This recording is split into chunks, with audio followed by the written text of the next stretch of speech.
새벽 4시 반.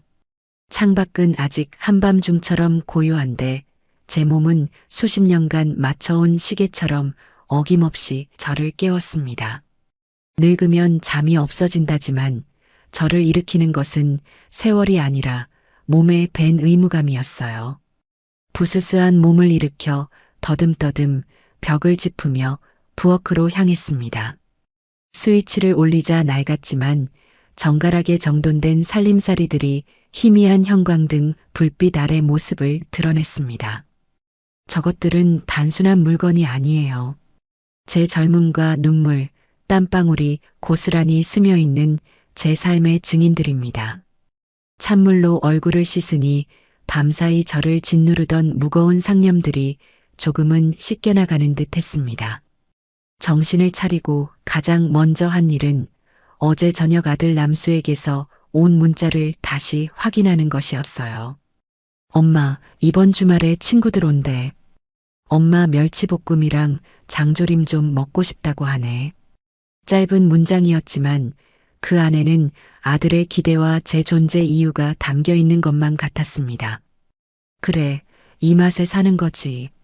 자식 입에 맛있는 밥 한 술 떠먹이는 것만큼 어미에게 큰 기쁨이 또 어디 있겠습니까? 냉장고를 열어 가장 좋은 재료부터 꺼냈습니다. 멸치볶음에 들어갈 멸치는 일부러 조금 더 비싸더라도 통영에서 올라온 은빛이 곱게 도는 최상품만 고집했어요. 너무 크지도 작지도 않아 씹는 맛이 일품이거든요. 기름을 두르지 않은 팬에 멸치를 넣고 약한 불에서 천천히 덮기 시작했습니다. 타닥타닥 멸치가 익어가며 내는 소리가 적막한 새벽 부엌에 울려 퍼졌어요. 비린내 대신 고소한 향이 올라올 때쯤 멸치를 넓은 쟁반에 펼쳐 한 김 식혔습니다. 이 과정을 거쳐야 멸치볶음이 눅눅해지지 않고 마지막 한 조각까지 바삭함을 유지할 수 있어요. 간장과 설탕, 그리고 제가 직접 담근 매실청을 넣어 만든 양념장을 바글바글 끓이다가 아삭한 식감을 더해줄 꽈리고추와 식혀둔 멸치를 넣고 재빨리 버무려냈습니다. 마지막으로 고소한 들기름 한 바퀴, 통깨 한 줌을 뿌려 완성했지요. 어릴 적 남수는 이 멸치볶음 하나만 있으면 투정 한 번 없이 밥 한 그릇을 뚝딱 비워내곤 했습니다. 그 모습이 눈에 선해 저도 모르게 입가에 희미한 미소가 번졌어요. 다음은 소고기 장조림입니다. 아들 친구들까지 먹을 것이니 양을 넉넉하게 해야 했습니다. 정육점에서 가장 좋은 부위로 사온 홍두깨살 덩어리를 찬물에 담가 핏물을 빼는 것부터 시작했어요. 잡내를 없애기 위해 월계수잎과 통후추, 생강 몇 쪽을 넣고 1시간 넘게 푹 삶아냈습니다. 둥둥 떠오르는 기름을 뜰 채로 꼼꼼하게 걷어내는 것도 잊지 않았어요. 며느리 정미는 기름진 음식을 질색하니까요. 푹 익은 고기는 건져내 결대로 먹기 좋게 찢어두고 진하게 우러난 육수는 면포에 한번 걸러 맑은 육수만 받아냈습니다. 그 육수에 간장과 배즙, 양파를 넣고 다시 끓이기 시작했어요. 단맛을 싫어하는 며느리의 입맛을 고려해 설탕은 넣지 않았습니다. 대신 잘 익은 배를 직접 강판에 갈아 넣어 은은하고 건강한 단맛을 냈지요. 국물이 반쯤 졸아들었을 때 찢어둔 고기와 껍질을 깐 메추리알, 그리고 매콤한 맛을 더해줄 통마늘을 넣고 뭉근하게 졸여냈습니다. 까다로운 며느리도 아직 어린 손주도 모두 만족시킬 수 있는 맛을 내기 위해 간을 보고 또 보았습니다. 제 인생이 늘 그랬던 것 같아요. 제 입맛보다는 가족들 입맛에, 제 기분보다는 식구들 기분에 맞춰 살아왔으니까요. 반찬들을 유리 용기에 정갈하게 담고 나니 창밖이 뿌옇게 밝아오고 있었습니다. 저는 가장 깔끔한 외출복으로 갈아입고 반찬통이 흔들리지 않도록 보자기에 단단히 싸맸습니다. 10분 남짓한 아들네 집까지의 거리는 제게 익숙한 산책로와도 같았지만 그날따라 발걸음이 유난히 무겁게 느껴졌어요. 현관 앞에 서서 익숙하게 비밀번호를 눌렀습니다. 삑, 삑, 삑, 삑.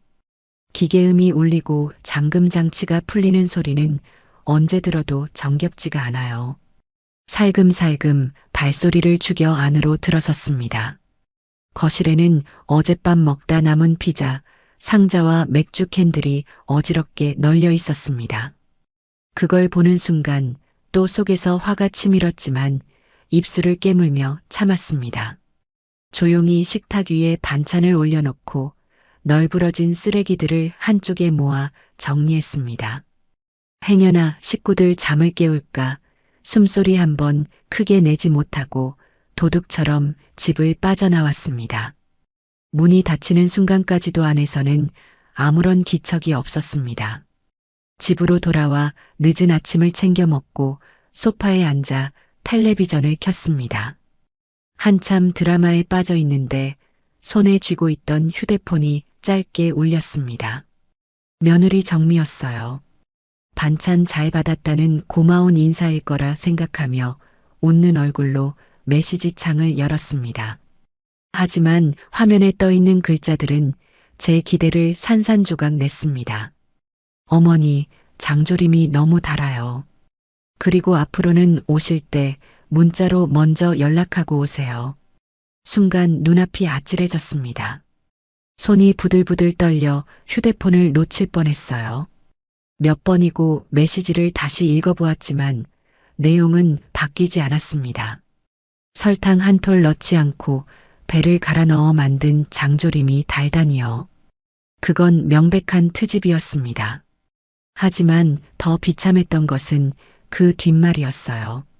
자식 집에 드나드는 것마저 이제 며느리의 허락을 받아야 하는 신세가 되었다는 사실이 제 가슴을 후벼 팠습니다.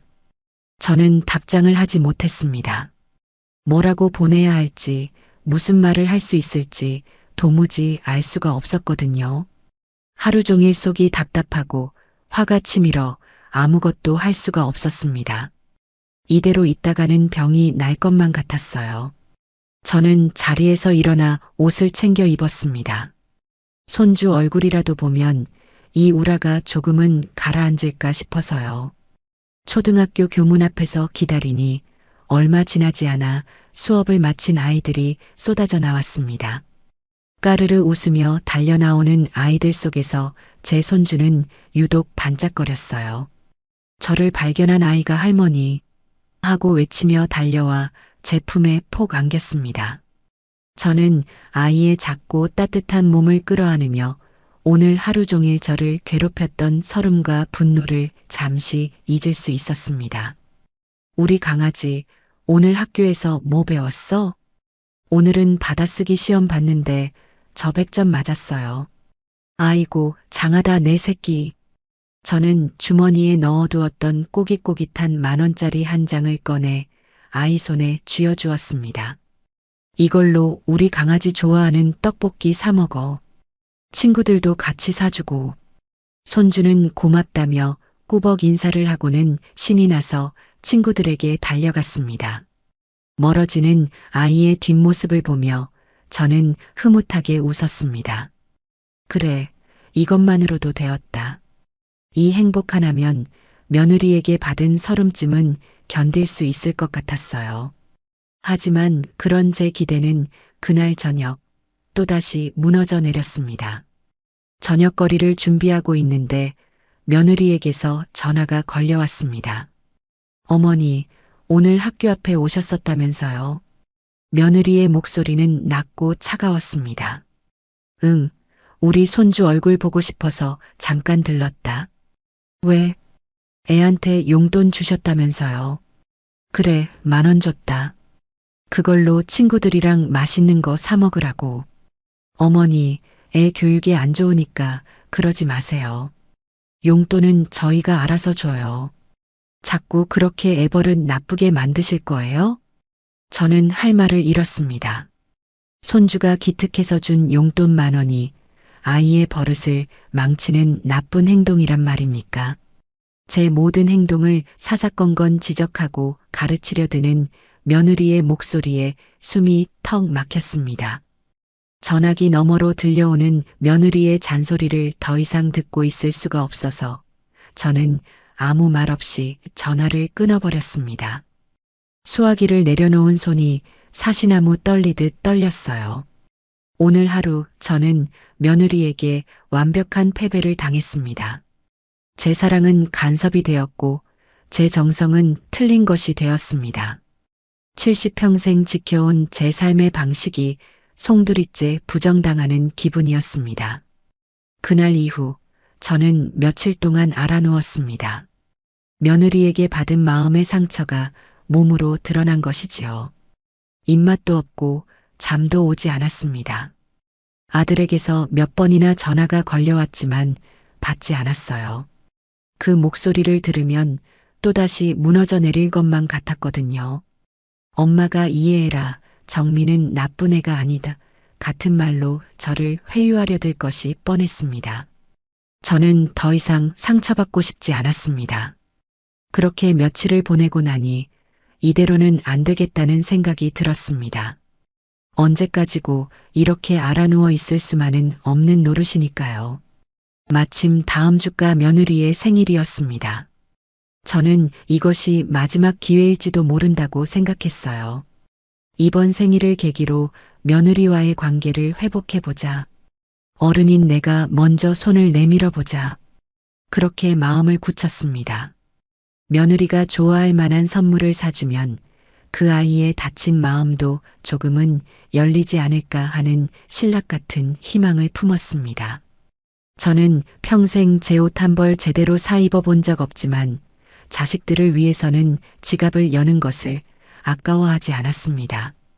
큰맘 먹고 백화점으로 향했어요. 번쩍이는 조명과 시끄러운 음악, 저와는 어울리지 않는 젊고 화려한 사람들 틈에서 저는 저도 모르게 주눅이 들었습니다. 어디로 가야 할지 몰라 한참을 두리번거리다가 1층에 있는 스카프 매장으로 발걸음을 옮겼습니다. 예전에 며느리가 텔레비전 속 여배우가 맨 하늘색 스카프를 보며 예쁘다고 혼잣말하던 것이 기억났기 때문이에요. 저는 며느리의 그 한마디를 허투루 듣지 않고 마음에 담아두고 있었습니다. 손님, 무엇을 도와드릴까요? 세련된 옷차림의 젊은 직원이 제게 다가와 물었습니다. 저는 주눅든 티를 내지 않으려고 애쓰며 대답했어요. 며느리 생일 선물을 좀 보려고요. 하늘색으로 된 부드러운 스카프 좀 보여주세요. 직원은 제 말에 몇 가지 스카프를 꺼내 보여주었습니다. 그 중에서도 유독 제 눈길을 끄는 것이 있었어요. 은은한 광택이 흐르는 최고급 실크로 만들어진 맑은 가을 하늘을 닮은 스카프였습니다. 만져보니 비단결처럼 부드러운 감촉이 손끝에 와 닿았어요. 이거라면 며느리도 분명 마음에 들어 할 거라는 확신이 들었습니다. 하지만 가격표를 보고는 저도 모르게 숨을 멈췄습니다. 제 한 달 생활비를 훌쩍 넘는 금액이었기 때문이에요. 잠시 망설였지만 이내 마음을 굳혔습니다. 이 정도는 써야 며느리에게 제 진심을 보여줄 수 있을 것 같았어요. 저는 떨리는 손으로 카드를 꺼내 값을 치렀습니다. 정성껏 포장된 선물 상자를 받아드니 마음 한구석이 뿌듯해졌습니다. 며느리의 생일날 저는 아침부터 분주하게 움직였습니다. 며느리가 좋아하는 잡채와 불고기, 미역국을 정성껏 끓였어요. 이번에는 실수하지 않기 위해 집을 나서기 전 아들 남수에게 먼저 전화를 걸었습니다. 아들, 나 지금 너희 집으로 출발하려고 한다. 정미한테 미리 이야기 좀 해줘. 아들은 제 전화에 멋쩍은 듯 웃으며 대답했습니다. 알았어, 엄마. 조심해서 와. 아들네 집에 도착하니 다행히 며느리는 저를 보고도 얼굴을 찌푸리지는 않았습니다. 하지만 그 표정 어디에도 반가운 기색은 없었어요. 저는 애써 웃으며 며느리에게 선물 상자를 내밀었습니다. 생일 축하한다, 아가. 이거 엄마가 넣어주려고 샀다. 며느리는 무표정하게 상자를 받아들었습니다. 포장을 뜯어보지도 않고 식탁 구석에 툭 내려놓는 모습에 가슴이 철렁했지만 저는 애써 태연한 척했습니다. 어서 열어보렴. 너한테 잘 어울릴 것 같아서 골랐다. 며느리는 마지못해 상자를 열었습니다. 고운 빛깔의 스카프가 모습을 드러냈지만 며느리의 얼굴에는 아무런 감흥도 떠오르지 않았어요. 어머니, 이런 거 사오실 필요 없는데 제 취향도 아니고요. 그 말을 끝으로 며느리는 스카프를 다시 상자에 넣어 거실 구석으로 밀어버렸습니다. 그 순간 제 심장이 바닥으로 곤두박질 치는 것 같았어요. 어색한 식사가 끝나고 저는 설거지라도 도울 생각으로 부엌으로 향했습니다. 아들과 며느리는 거실에서 자기들끼리 이야기를 나누고 있었어요. 잠시 후 며느리가 친구와 통화를 하는 목소리가 들려왔습니다. 저는 저도 모르게 발걸음을 멈추고 귀를 기울였습니다. 시어머니? 아휴, 말도 마. 오늘 또 바리바리 싸들고 오셨다. 무슨 스카프를 사왔는데 촌스러워서 어디 하고 다니지도 못하겠어. 그냥 ATM이면 좋겠는데 자꾸 뭘 해주면서 생색내고 간섭하려 드니까 피곤해 죽겠다. 며느리의 목소리에는 조금의 망설임도 없었습니다. 그 말 한마디 한마디가 비수가 되어 제 심장에 박혔습니다. ATM, 돈이나 주는 기계. 그것이 며느리가 생각하는 제 모습이었습니다. 저는 더 이상 그곳에 서 있을 수가 없었어요. 조용히 현관으로 가 신발을 신었습니다. 제 인기척을 느낀 아들이 황급히 달려 나왔습니다. 엄마, 벌써 가게? 좀 더 이따 가지. 저는 아들을 돌아보지 않았습니다. 지금 아들의 얼굴을 보면 제 속에 우라가 터져 나와 무슨 짓을 할지 몰랐기 때문이에요. 됐다. 이만 가봐야겠다. 저는 그대로 집을 빠져나왔습니다. 뒤에서 아들이 저를 부르는 소리가 들렸지만 저는 걸음을 멈추지 않았습니다. 집으로 돌아오는 내내 눈물이 뺨을 타고 흘러내렸습니다. 이건 슬픔의 눈물이 아니었어요. 분노와 배신감, 그리고 제 자신에 대한 한심함이 뒤섞인 눈물이었습니다. 그날 밤 저는 아들에게 전화를 걸었습니다. 마지막으로 아들의 생각을 확인하고 싶었어요. 남수야, 너도 엄마가 그렇게 생각하니? 엄마가 너희들 인생에 간섭하는 귀찮은 존재라고 생각하느냐고. 아들은 제 물음에 한숨부터 내쉬었습니다. 엄마, 또 왜 그래? 정미가 스트레스가 많아서 그래. 엄마가 어른이니까 이해 좀 해줘. 또 그 소리였습니다. 저는 그 말을 듣는 순간 제 마음속에 남아있던 마지막 기대마저 완전히 무너져 내리는 것을 느꼈습니다. 그래, 알겠다. 이제 엄마가 어떻게 해야 할지 잘 알겠어. 저는 그 말을 끝으로 전화를 끊었습니다. 더 이상 아들에게서 듣고 싶은 말은 없었어요. 저는 그날 밤 아주 중요한 결심을 했습니다. 며칠 후 아들 내외가 대출금 문제로 다투는 소리를 우연히 듣게 되었습니다. 아들네 집에 들렀다가 문 앞에서 두 사람이 언성을 높이는 소리에 차마 들어가지 못하고 서 있었던 것이지요. 이러다 우리 길바닥에 나앉게 생겼다고. 당신 도대체 정신이 있는 거야 없는 거야? 나라고 방법이 있냐? 회사 사정도 안 좋은데 어디 가서 돈 빌릴 데도 없잖아. 저는 문 밖에서 두 사람의 대화를 들으며 가슴이 찢어지는 것 같았습니다. 제 아들이 돈 때문에 저렇게 힘들어하고 있는데 어미로서 모른 척할 수는 없었어요. 며느리에 대한 미운 마음도 아들에 대한 서운한 마음도 자식의 고통 앞에서는 아무 소용이 없었습니다. 저는 집으로 돌아와 장롱 깊숙한 곳에 숨겨두었던 통장을 꺼냈습니다. 남편이 세상을 떠나고 남수 하나만 바라보며 식당 일, 공장 일을 전전하며 억척같이 모은 돈이었습니다. 제 노후 자금이자 제 인생 그 자체였지요. 다음 날 아침 저는 은행 문이 열리자마자 달려가 5천만 원을 현금으로 찾았습니다. 두툼한 돈 봉투를 품에 안으니 마음 한편이 든든하면서도 서글펐습니다. 이 돈이면 아들이 당분간은 걱정 없이 지낼 수 있겠지요. 저는 곧장 아들네 집으로 향했습니다. 초인종을 누르자 며느리가 나왔습니다. 저를 보고는 의아한 표정을 지었어요. 저는 말없이 며느리에게 돈 봉투를 내밀었습니다. 이거 너희들 보태 써라. 며느리는 돈 봉투를 내려다보더니 이내 제 얼굴을 쳐다봤습니다. 그 눈에는 고마움 대신 차가운 경계심이 가득했어요. 어머니, 이게 뭐예요? 너희들 힘든 것 같아서 이걸로 급한 불부터 끄려무나. 저는 며느리가 제 손을 잡으며 고맙다고 말해주기를 바랐습니다. 하지만 며느리는 제 기대를 여지없이 무너뜨렸습니다. 어머니, 이건 그냥 주시는 거 아니잖아요. 이 돈으로 또 얼마나 저희 인생에 사사건건 간섭하시려고요?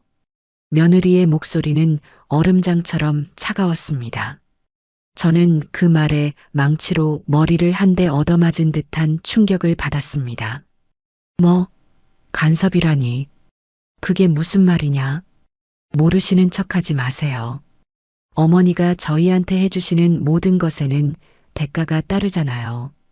반찬 하나 가져다 주시면서 저희 사는 방식에 대해 이래라 저래라 하시고 용돈 한 번 주시면서 애 교육까지 통제하려고 하시잖아요. 이 돈도 마찬가지겠죠. 이걸 받으면 저희는 평생 어머니 눈치 보면서 살아야 할 거예요.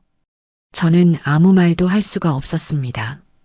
제 진심이, 제 사랑이 그렇게 왜곡될 수 있다는 사실이 믿기지가 않았어요.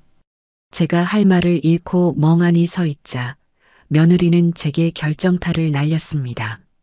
제발 저희 인생에 간섭 좀 하지 마세요. 그게 도와주는 거예요. 이 돈 필요 없으니까 가지고 가세요.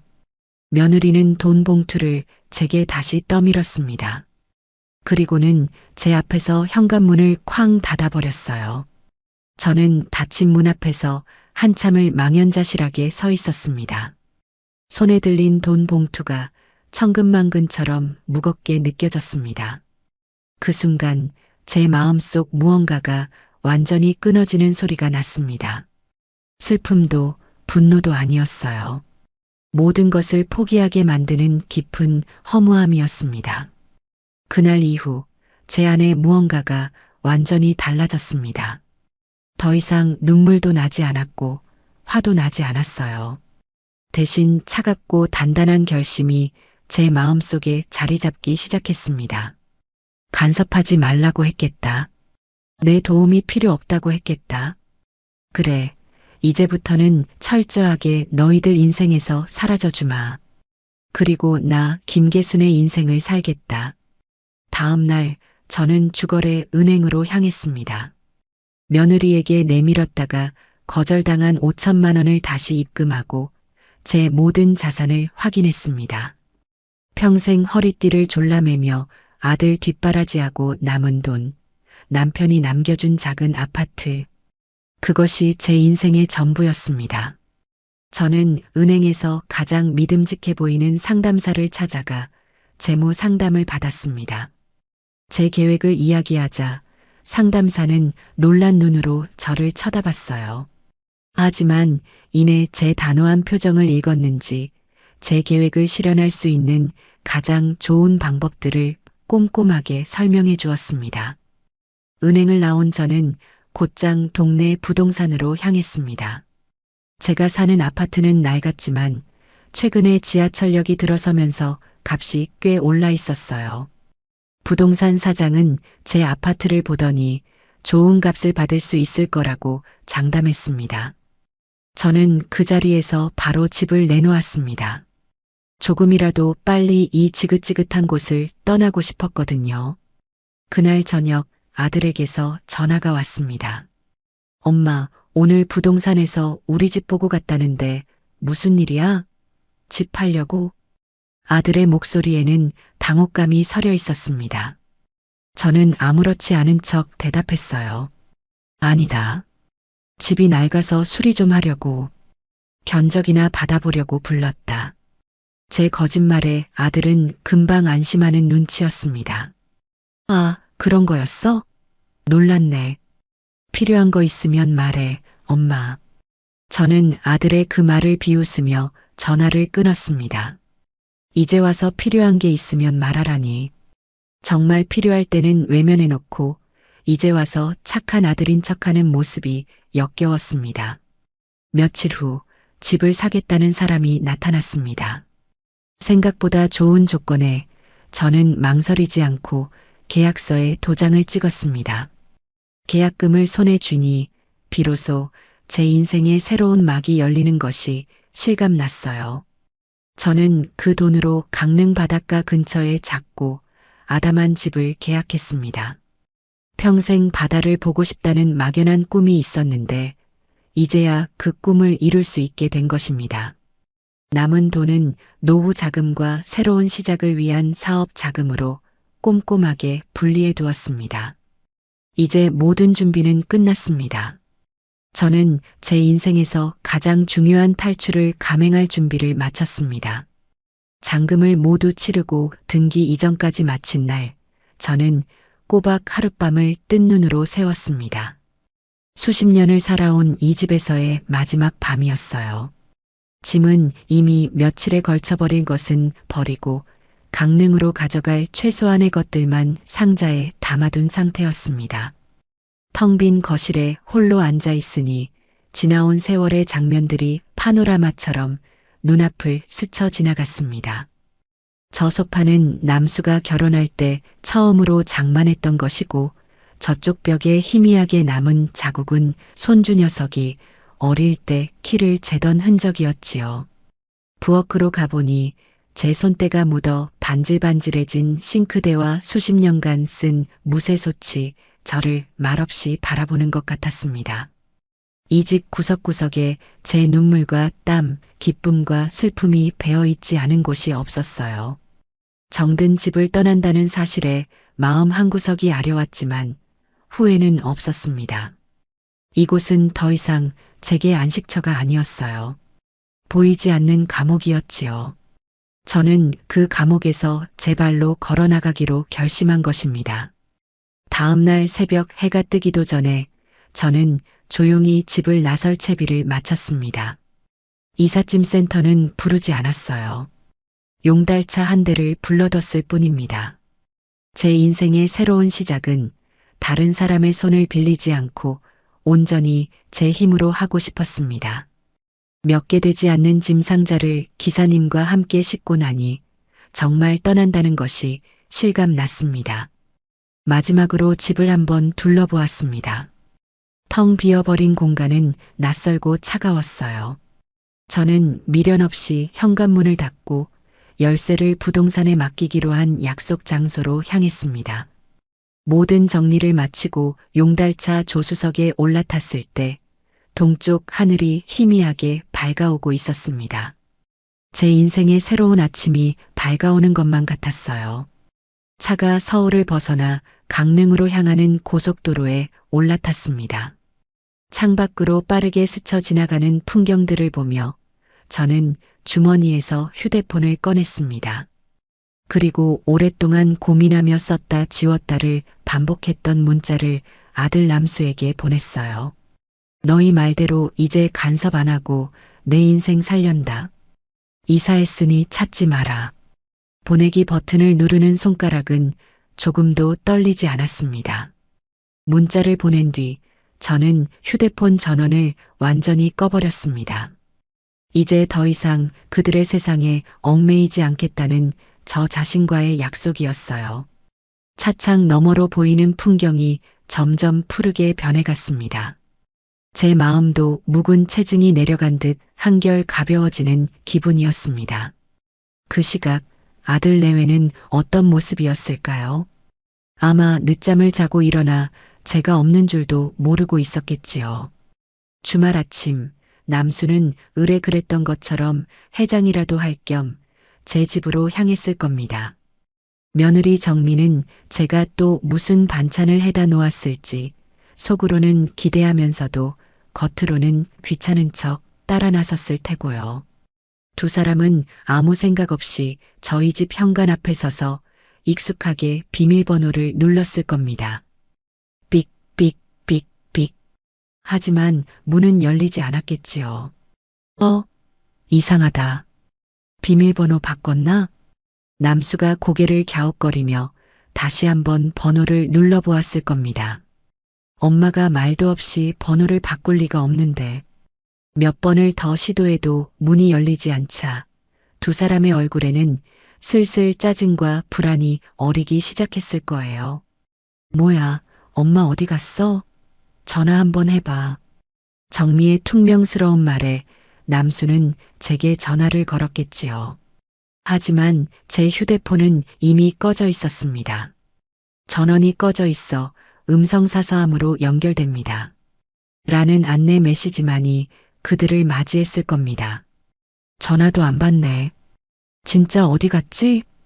삐졌나 보지. 지난번에 오실 때 연락하고 오라고 했다고. 그래도 비밀번호까지 바꿀 건 뭐람.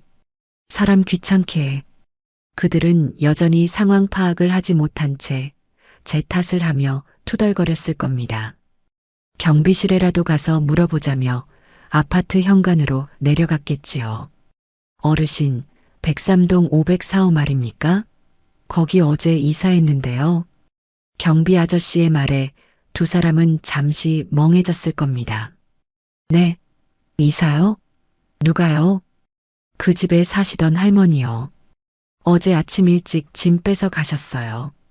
아니, 그게 무슨 말씀이세요? 저희한테 아무 말도 없으셨는데. 글쎄요. 저야 뭐 어제 오후에는 새 주인 들어와서 짐 풀던데.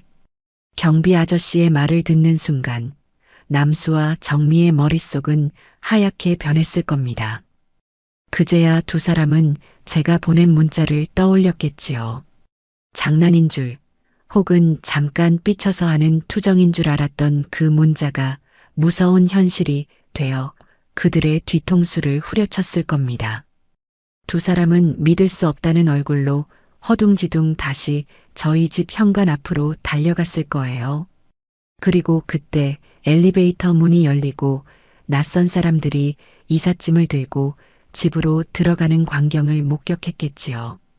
새로 이사 온 사람들은 의아한 눈으로 문 앞에 망연자실하게 서 있는 남수와 정미를 쳐다봤을 겁니다. 저 누구신데 남의 집 앞에서 그러고 계세요? 그 한마디에 두 사람은 모든 것이 끝났음을 깨달았을 겁니다. 엄마가 사라졌어요. 반찬을 해주던, 아이를 봐주던, 귀찮게 간섭하던 그 엄마가 자신들의 세상에서 흔적도 없이 사라져버린 것입니다. 남수는 그 자리에 주저앉아 버렸고 정미는 새하얗게 질린 얼굴로 입술만 달싹거렸을 겁니다. 아파트 복도에는 새로 이사 온 사람들의 부산스러운 소음과 두 사람의 절망적인 침묵만이 가득했을 거예요. 강릉에 도착했을 때 저를 가장 먼저 반겨준 것은 비릿하면서도 상쾌한 바다 내음이었습니다. 평생을 도시의 매연 속에서 살아온 제게 그 냄새는 마치 막혔던 숨통을 틔워주는 청량제 같았어요. 제가 새로 살게 된 집은 바다가 한눈에 내려다 보이는 작은 언덕 위에 자리한 아담한 주택이었습니다. 낡았지만 햇볕이 잘 드는 남양집이었고 마당에는 작은 텃밭을 일굴 만한 공간도 있었지요.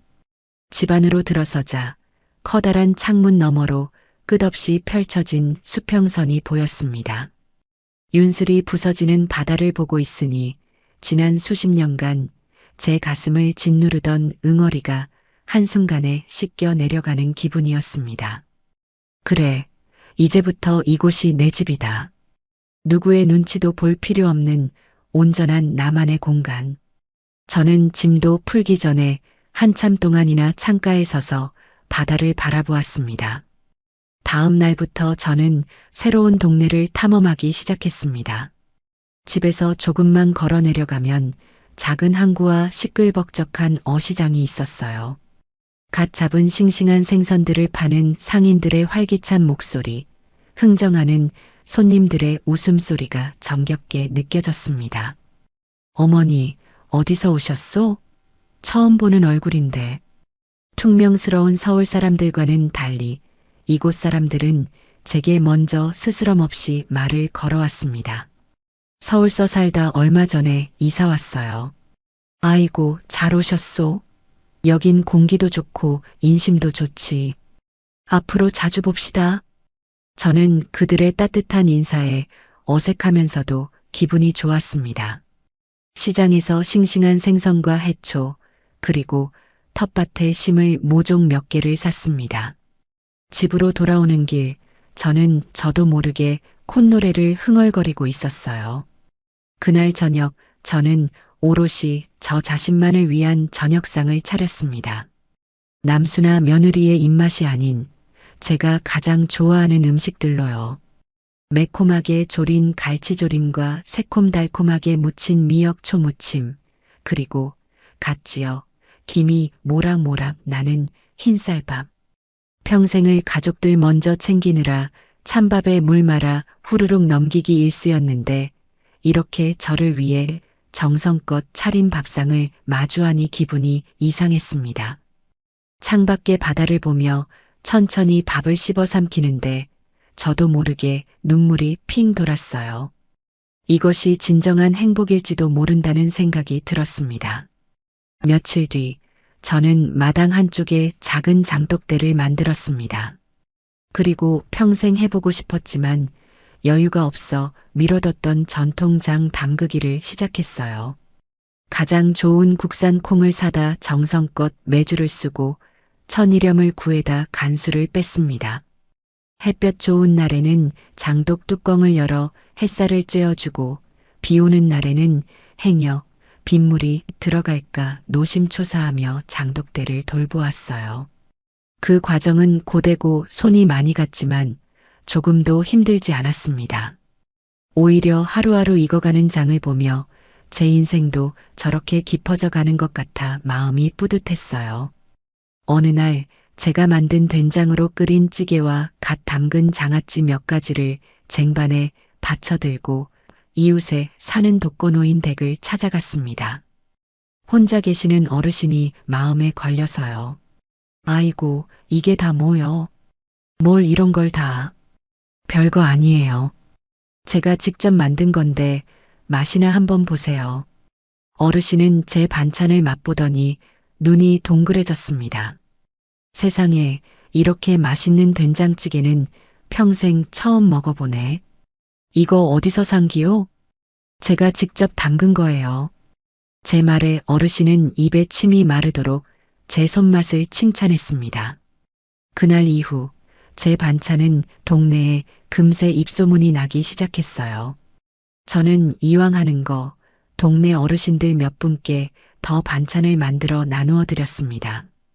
고맙다며 텃밭에서 기른 채소를 가져다 주시는 분도 계셨고 옥수수를 한 자루 삶아다 주시는 분도 계셨어요. 삭막했던 서울살이에서는 느껴보지 못했던 따뜻한 정이 오갔습니다. 그러던 어느 날 동네에 하나 있는 작은 로컬 푸드 마켓의 젊은 사장이 저를 찾아왔습니다. 훤칠하게 생긴 청년이었는데 어르신들 사이에서 제 반찬이 맛있다는 소문을 들었다고 해요. 어르신, 안녕하세요. 저는 이 앞에서 작은 가게를 하는 사람입니다. 아, 그래요. 무슨 일로 왔어요? 어르신 손맛이 보통이 아니시라고 다들 칭찬이 자자해서요. 혹시 괜찮으시다면 저희 가게에 반찬이랑 장 종류를 좀 납품해 주실 수 있을까요? 저는 생각지도 못한 제안에 깜짝 놀랐습니다. 내가 만든 걸 판다고? 아이고, 나는 장사 같은 건 해본 적도 없는 사람인데. 제가 다 도와드릴게요. 포장부터 판매까지는 제가 다 알아서 할 테니 어르신은 지금처럼 맛있게 만들어만 주세요. 수익은 정확하게 나눠드리고요. 젊은 사장은 진심 어린 눈으로 저를 설득했습니다. 제 음식을 다른 사람들에게 돈을 받고 판다는 것이 조금은 두렵고 망설여졌지만 한편으로는 가슴이 뛰었어요. 내 손맛으로, 내 힘으로 돈을 벌 수 있는 기회였습니다. 며칠을 고민한 끝에 저는 젊은 사장의 제안을 받아들이기로 결심했습니다. 제 인생 2막이 그렇게 소박하지만 당당하게 시작되고 있었습니다. 제가 강릉에서 새로운 삶에 조금씩 적응해갈 무렵 서울에 남은 아들 내외의 삶은 서서히 균열이 가기 시작했습니다. 그들은 제 빈자리가 그렇게 클 것이라고는 상상도 하지 못했을 거예요. 제가 사라진 첫 주말, 그들은 해방감에 가까운 자유를 만끽했을지도 모릅니다. 더 이상 잔소리하는 시어머니도 불쑥 찾아오는 불청객도 없었으니까요. 하지만 그 자유는 그리 오래가지 않았습니다. 현실적인 문제들이 곧 그들의 발목을 잡기 시작했어요. 가장 먼저 문제가 터진 것은 아이 문제였습니다. 갑자기 손주가 밤에 열이 펄펄 끓기 시작했어요. 전 같았으면 제가 당장 달려가 아이를 돌보고 며느리 대신 밤을 새워주었을 겁니다. 하지만 이제는 그럴 사람이 없었어요. 다급해진 며느리는 발을 동동 굴렀고 남수는 어쩔 줄 몰라 하며 아내의 눈치만 살폈습니다. 결국 며느리는 다음 날 중요한 회의가 있었음에도 불구하고 급하게 연차를 내야만 했습니다. 병원비는 병원비대로 깨지고 며느리는 회사에서 눈치를 봐야 했어요. 며칠 동안 아이를 돌보느라 녹초가 된 며느리는 남수에게 신경질을 부리기 시작했습니다. 당신은 아빠라는 사람이 애가 아픈데 잠이 와? 나 혼자 이게 뭐 하는 짓이냐고. 나라고 뭐 별 수 있냐? 내가 의사도 아니고. 이게 다 당신이 엄마를 제대로 못 잡아서 그런 거 아냐? 엄마만 있었어도 내가 이렇게 고생은 안 하지. 결국 모든 화살은 제게로 돌아왔습니다. 그들은 자신들의 무능과 이기심은 돌아보지 않은 채 모든 문제의 원인을 제 가출 탓으로 돌렸어요. 집밥이 사라진 것도 큰 문제였습니다. 저는 매주 밑반찬 너댓 가지는 기본이고 계절에 맞는 국과 찌개까지 만들어 날랐습니다. 하지만 제가 사라지자 그들의 식탁은 배달 음식과 인스턴트 식품으로 채워지기 시작했어요. 처음 며칠은 편하고 좋았겠지요. 하지만 기름지고 자극적인 음식에 금세 질리고 말았습니다. 속이 더부룩하다며 소화제를 달고 사는 날이 늘어났고 손주 녀석은 편식이 더 심해졌어요. 어느 날 저녁 남수가 배달 온 족발을 씹으며 무심코 한마디 던졌습니다. 아, 진짜 맛없다. 엄마가 해준 김치찌개 먹고 싶다. 그 한마디가 기폭제가 되었습니다. 그동안 불만이 쌓여있던 며느리가 날카롭게 쏘아붙였어요. 그렇게 엄마 밥이 그리우면 엄마한테 가서 해달라고 하지 그래. 아, 없지 참. 당신이 쫓아내서. 내가 뭘 쫓아내. 당신이 간섭하지 말라고 해서 나간 거잖아. 그럼 당신이 중간에서 남편 노릇이라도 제대로 하든가. 맨날 엄마 편만 들고 내 속 터지는 건 알아주지도 않으면서 두 사람의 싸움은 걷잡을 수 없이 커졌습니다. 서로에게 차마 입에 담지 못할 말들을 쏟아내며 결혼하고 처음으로 큰 소리를 내며 싸웠어요. 며느리는 자존심에 직접 김치찌개를 끓여보기도 했습니다. 하지만 흉내만 냈을 뿐 제 손맛을 따라갈 수는 없었지요. 맛없는 찌개를 앞에 두고 남수가 또다시 불평을 늘어놓자 며느리는 결국 냄비를 싱크대에 던져버리며 울음을 터뜨렸습니다. 제 빈자리는 그들의 식탁뿐만 아니라 부부 사이의 감정까지도 차갑게 식게 만들고 있었습니다.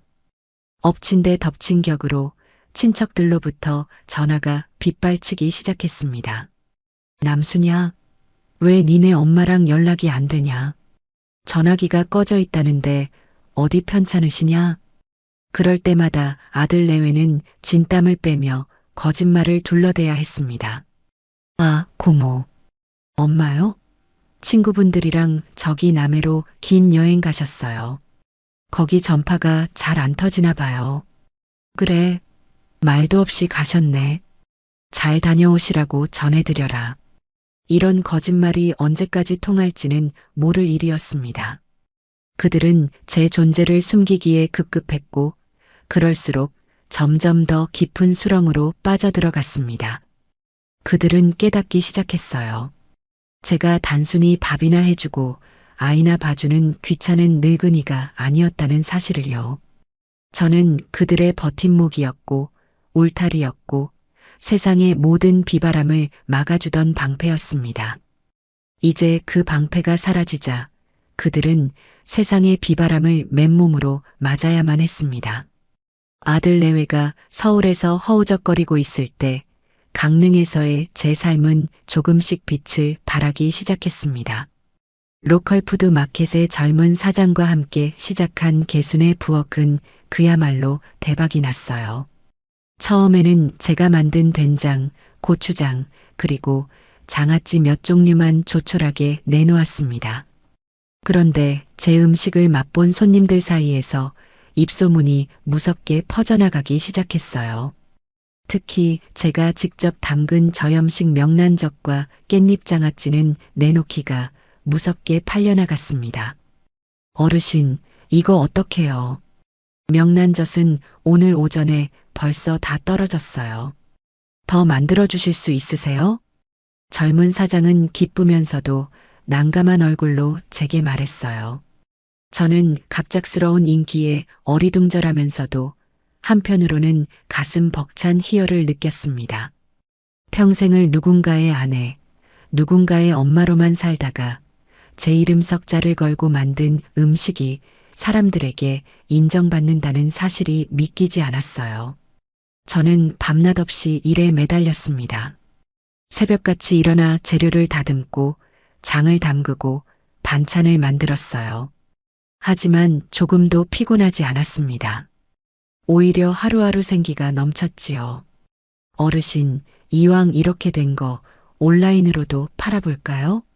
요즘은 다들 인터넷으로 주문하잖아요. 젊은 사장의 제안에 저는 손사래를 쳤습니다. 아이고, 나는 컴퓨터 같은 건 하나도 모르는데 어떻게 해? 제가 다 알아서 할게요. 어르신은 사진 찍을 때 쓸 예쁜 그릇 몇 개만 준비해 주세요. 그렇게 개순의 부엌이라는 이름의 작은 인터넷 쇼핑몰이 문을 열었습니다. 젊은 사장은 제 음식 사진을 먹음직스럽게 찍어 올리고 제 이야기를 진솔하게 담아 속에 글을 썼어요.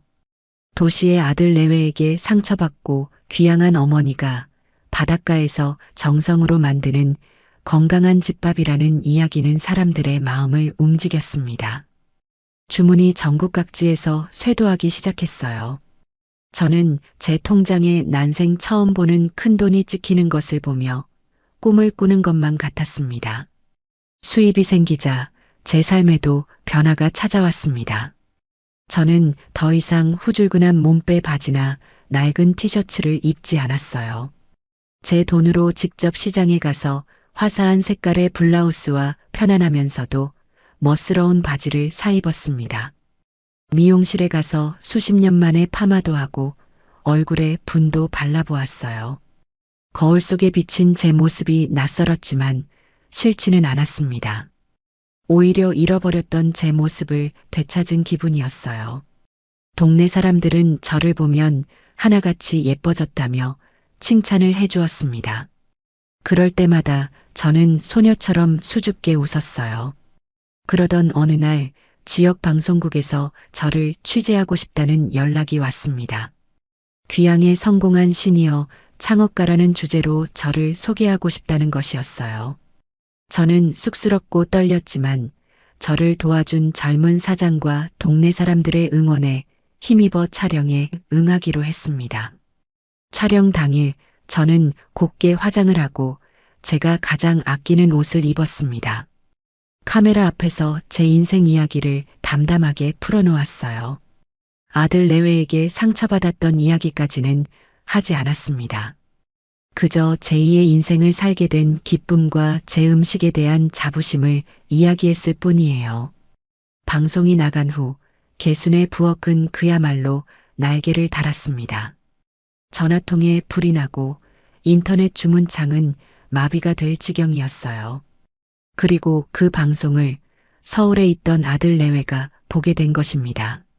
친척 중 한 분이 너희 엄마 텔레비전에 나왔다 며 흥분해서 전화를 해준 덕분이었지요. 그들은 믿을 수 없다는 표정으로 텔레비전 채널을 돌렸을 겁니다. 그리고 화면 속에 등장한 제 모습을 보고는 할 말을 잃었을 거예요. 자신들이 알던 늘 초라하고 주눅 들어 있던 늙은 엄마가 아니었습니다.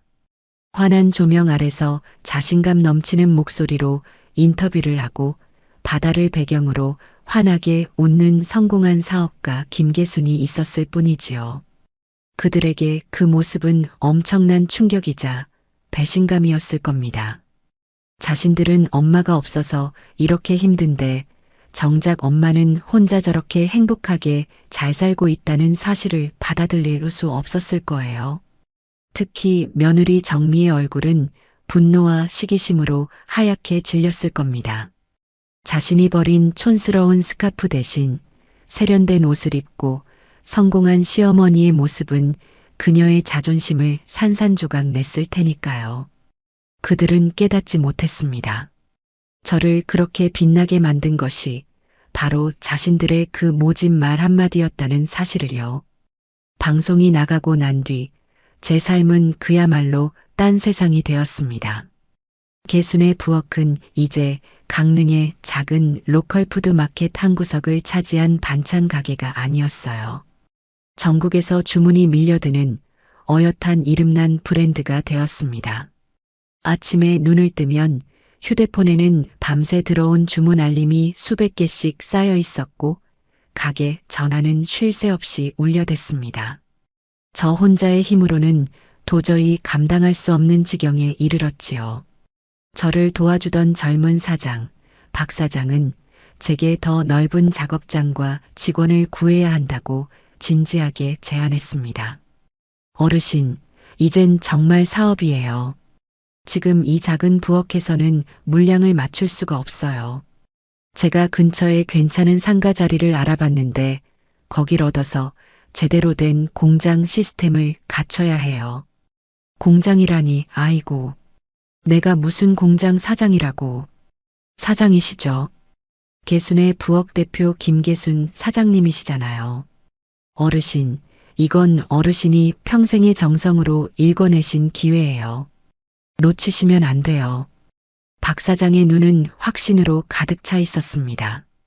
저는 그 젊은 사람의 기운에 이끌려 제 인생에서 가장 큰 결심을 하게 되었습니다. 은행에서 사업 자금 대출을 받고 박 사장이 알아봐둔 상가를 계약했어요. 낡고 허름한 공간이었지만 저희는 며칠 밤을 새워가며 쓸고 닦고 최신식 주방 설비를 들여놓았습니다. 그리고 동네에서 일자리를 구하던 아주머니 세 분을 정식 직원으로 채용했지요. 제 인생에 처음으로 제 이름으로 된 사업장이 생기고 제게 월급을 받아가는 식구들이 생긴 것입니다. 새로운 작업장에서 직원들과 함께 반찬을 만들고 장을 담그는 일은 고됐지만 하루하루가 보람으로 가득 찼습니다. 아주머니들은 제게 사장님, 사장님하고 깍듯하게 불렀지만 일할 때를 제외하면 친자매처럼 딸처럼 저를 따랐어요. 우리는 함께 웃고 떠들며 음식을 만들었습니다. 점심시간에는 갓 지은 밥에 저희가 만든 반찬으로 상다리가 휘어지게 차려놓고 둘러앉아 밥을 먹었어요. 평생을 외롭게 혼자 밥을 먹던 제게 그 시간은 무엇과도 바꿀 수 없는 행복이었습니다. 저는 제 직원들에게 월급 날짜는 하루도 어기지 않았고 명절에는 두둑한 상여금과 함께 양손 가득 저희 제품을 들려보냈습니다. 그들이 행복해야 우리 음식도 행복한 맛을 낼 수 있다고 믿었기 때문이에요. 개순의 부엌이 번창해 갈수록 제 삶은 윤택해졌습니다. 더 이상 돈 때문에 전전긍긍할 필요가 없었어요. 저는 제 명의로 된 번듯한 차도 한 대 뽑았습니다. 낡은 트럭 대신 깨끗한 승용차를 몰고 시장에 장을 보러 가면 기분마저 새로웠지요. 주말에는 직원들과 함께 강릉의 맛집을 찾아다니거나 경치 좋은 카페에 가서 바다를 보며 커피를 마시는 호사도 누렸습니다. 평생교육원에서는 경영 수업 외에 예전부터 배우고 싶었던 서예도 시작했어요. 하얀 화선지에 먹을 갈아 붓으로 제 이름을 써내려갈 때 저는 온전한 김계순이 되는 기분이었습니다. 저는 하루가 다르게 변해가고 있었어요. 더 이상 아들과 며느리에게 상처받았던 과거에 얽매이지 않고 제 삶의 주인이 되어가고 있었습니다. 하지만 제가 그렇게 빛나는 시간을 보내고 있을 때 서울의 아들 남수는 인생의 가장 어두운 터널을 지나고 있었습니다.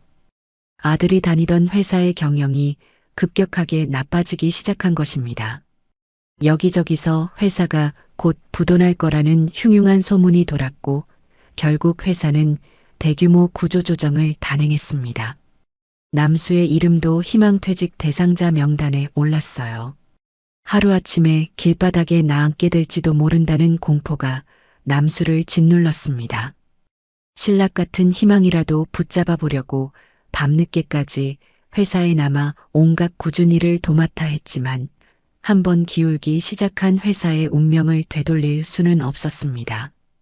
엎친 데 덮친 격으로 아들 내외가 무리해서 받은 주택담보대출의 금리가 가파르게 오르기 시작했어요.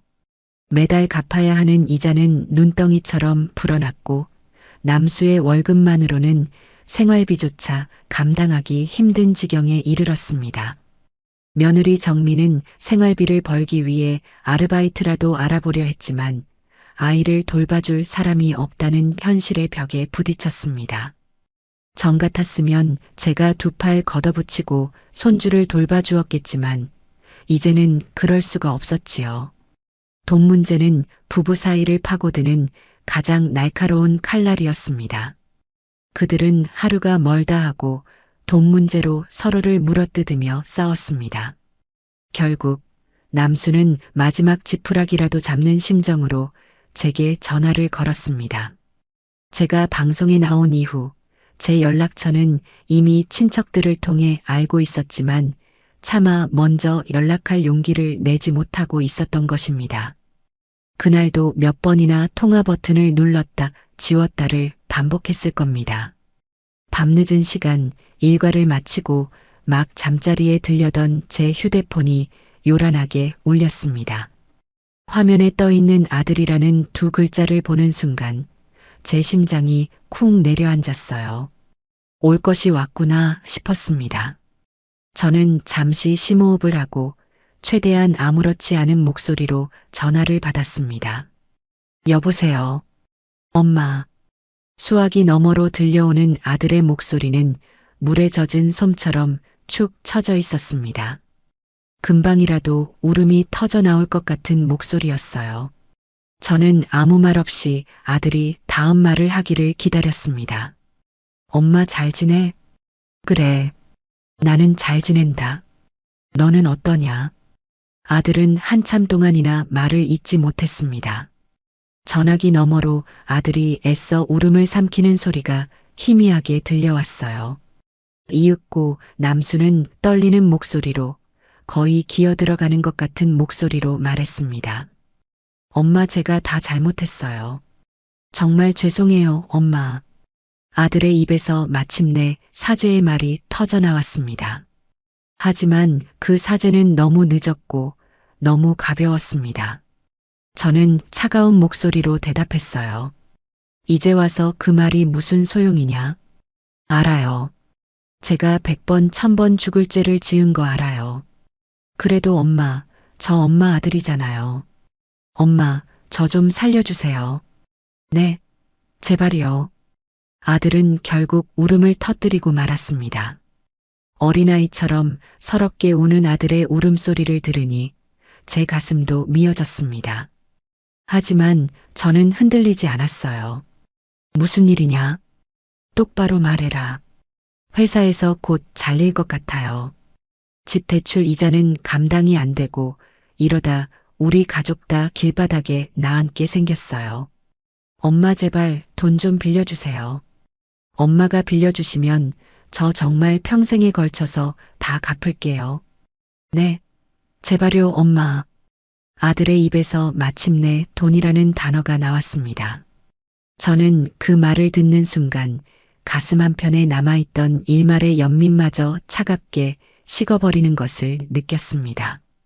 결국 이거였구나. 진심 어린 사과가 아니라 돈이 아쉬워서 하는 가식적인 눈물이었구나. 저는 싸늘하게 웃으며 말했습니다. 돈? 나도 돈 없다. 거짓말. 엄마 방송 나온 거 다 봤어. 돈 많이 버셨잖아요. 엄마, 제발 모른 척하지 마세요. 저 정말 죽을 것 같아요. 내가 버는 돈은 내 돈이 아니다. 나만 믿고 따라와 준 우리 직원들 월급 줘야 하고 더 좋은 음식 만들려고 새로 들여온 기계가 또 갚아야 한다. 얼마 전에는 더 넓은 공장으로 이전하느라 대출도 받았어. 내 사업 키우기도 바쁜데 너한테 빌려줄 돈은 단 한 푼도 없다. 제 단호한 목소리에 아들은 말을 잃었습니다. 수화기 너머로 거친 숨소리만 들려왔어요. 저는 아들의 가슴에 마지막 비수를 꽂았습니다. 그리고 네 마누라가 그랬잖니. 너희 인생은 너희가 알아서 하는 거라고. 왜 이제 와서 니들이 버린 내 인생에 간섭하려고 드니? 니들 인생, 이제부터는 정말 너희들 힘으로 한번 살아봐라. 저는 그 말을 끝으로 냉정하게 전화를 끊어버렸습니다. 휴대폰을 내려놓고 나니 온몸에 힘이 쭉 빠졌습니다. 독한 말을 쏟아냈지만 마음이 편하지는 않았어요. 자식을 벼랑 끝으로 내모는 어미의 심정을 누가 알까요? 하지만 저는 알고 있었습니다.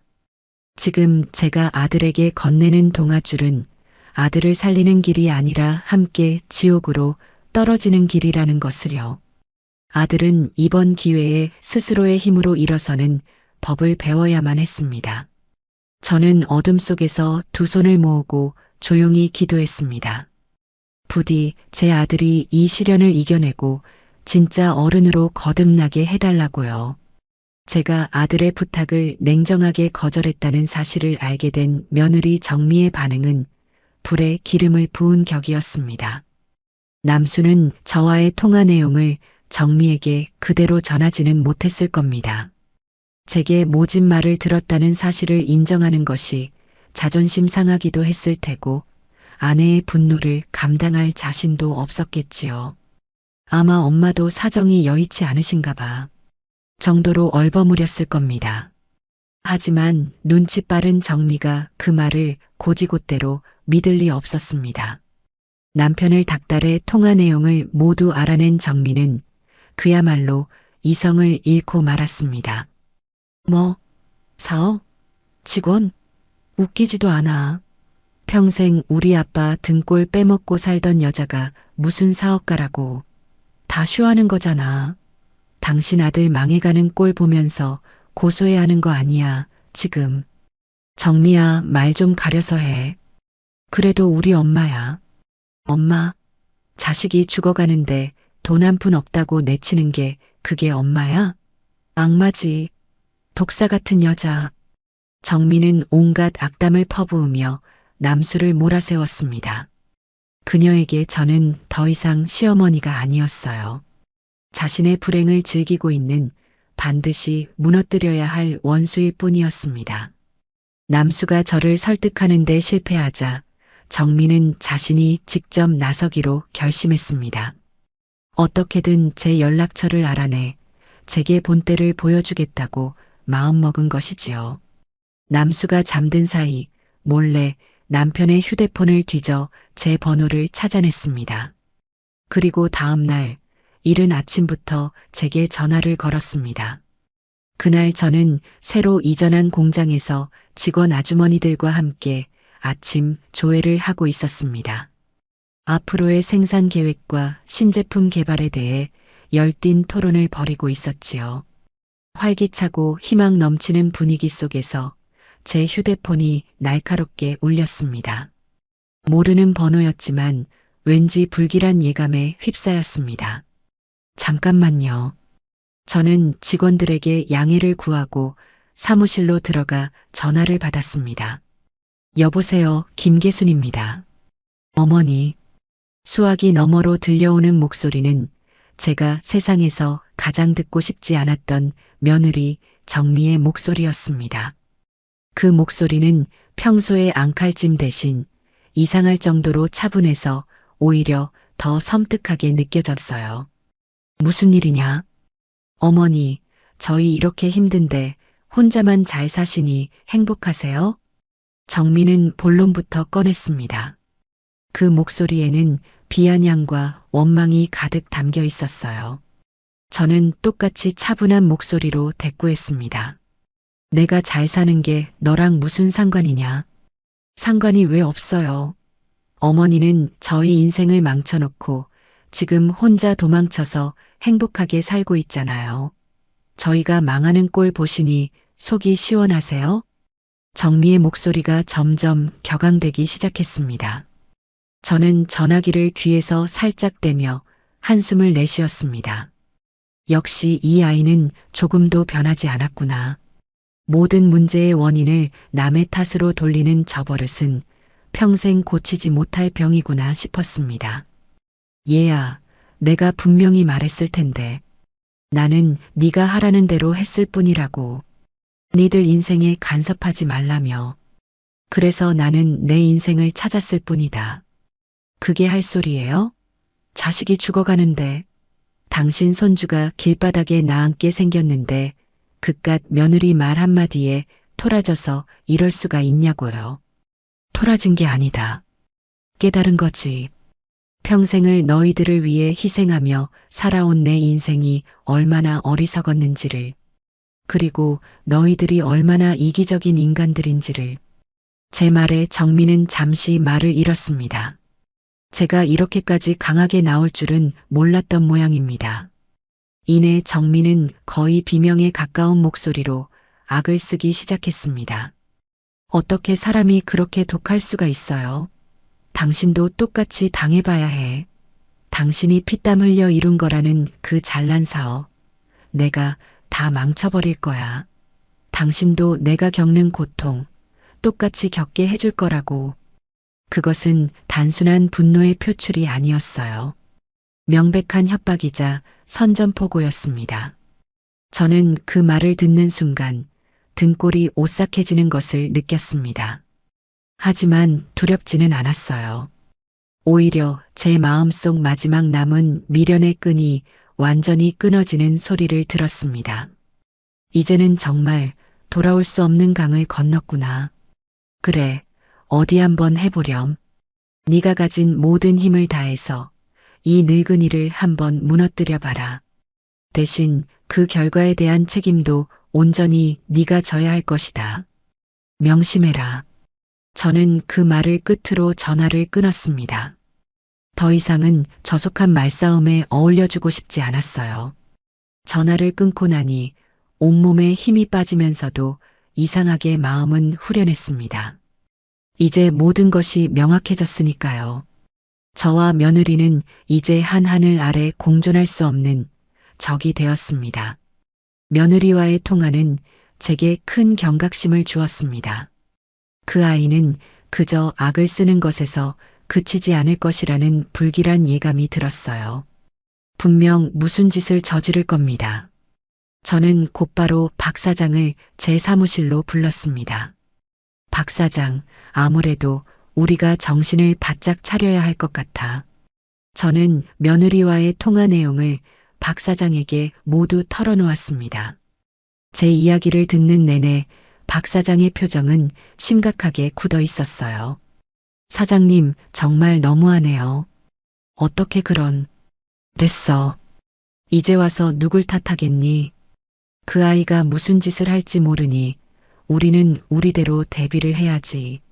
앞으로 위생관리에 조금이라도 소홀함이 있어서는 안 돼. 재료 검수도 지금보다 2배, 3배는 더 꼼꼼하게 하고 작업장 CCTV도 24시간 내내 돌아가도록 해둬. 그리고 혹시라도 무슨 문제가 생기면 나한테 가장 먼저 보고해야 해. 알았지? 네, 사장님. 명심하겠습니다. 그날 이후 저와 개순의 부엌 직원들은 마치 전쟁을 앞둔 군인처럼 모든 일에 신중을 기했습니다. 하지만 저희가 아무리 철저하게 대비를 한다 해도 어둠 속에서 날아오는 비열한 화살까지 막을 수는 없었습니다. 며느리의 복수는 저희가 전혀 예상하지 못한 방식으로 시작되었습니다. 며느리 정민은 자신의 협박을 곧바로 실행에 옮겼습니다. 하지만 그 방식은 제가 상상했던 것보다 훨씬 더 비열하고 교활했어요. 정민은 자신의 신분을 숨기기 위해 집에서 멀리 떨어진 PC방을 찾아갔습니다. 그리고 익명으로 활동할 수 있는 대형 맘카페와 강릉 지역 커뮤니티 사이트에 접속했지요. 그녀는 마치 개순의 부엌에서 음식을 주문해 먹은 평범한 소비자처럼 행세하며 악의로 가득 찬 거짓 후기들을 올리기 시작했습니다. 강릉맘들, 거기 절대 조심하세요. 위생 최악입니다. 방송만 믿고 주문했다가 식겁했네요. 깻잎장아찌에서 머리카락 나왔어요. 여기 된장, 국산 콩 쓴다고 해놓고 다 중국산 쓴다는 소문이 있던데 사실인가요? 명란젓 먹고 우리 애기 밤새 배탈 나서 응급실 다녀왔습니다. 보상 요구하니까 나 몰라라 하네요. 정말 어이없는 곳입니다. 글은 매우 구체적이고 사실적으로 쓰여 있었습니다. 심지어 다른 곳에서 퍼온 벌레 나온 음식 사진을 교묘하게 편집해서 마치 저희 음식에서 나온 것처럼 조작해 올리기까지 했어요. 익명성에 기댄 대중은 진실을 확인하려 하지 않았습니다.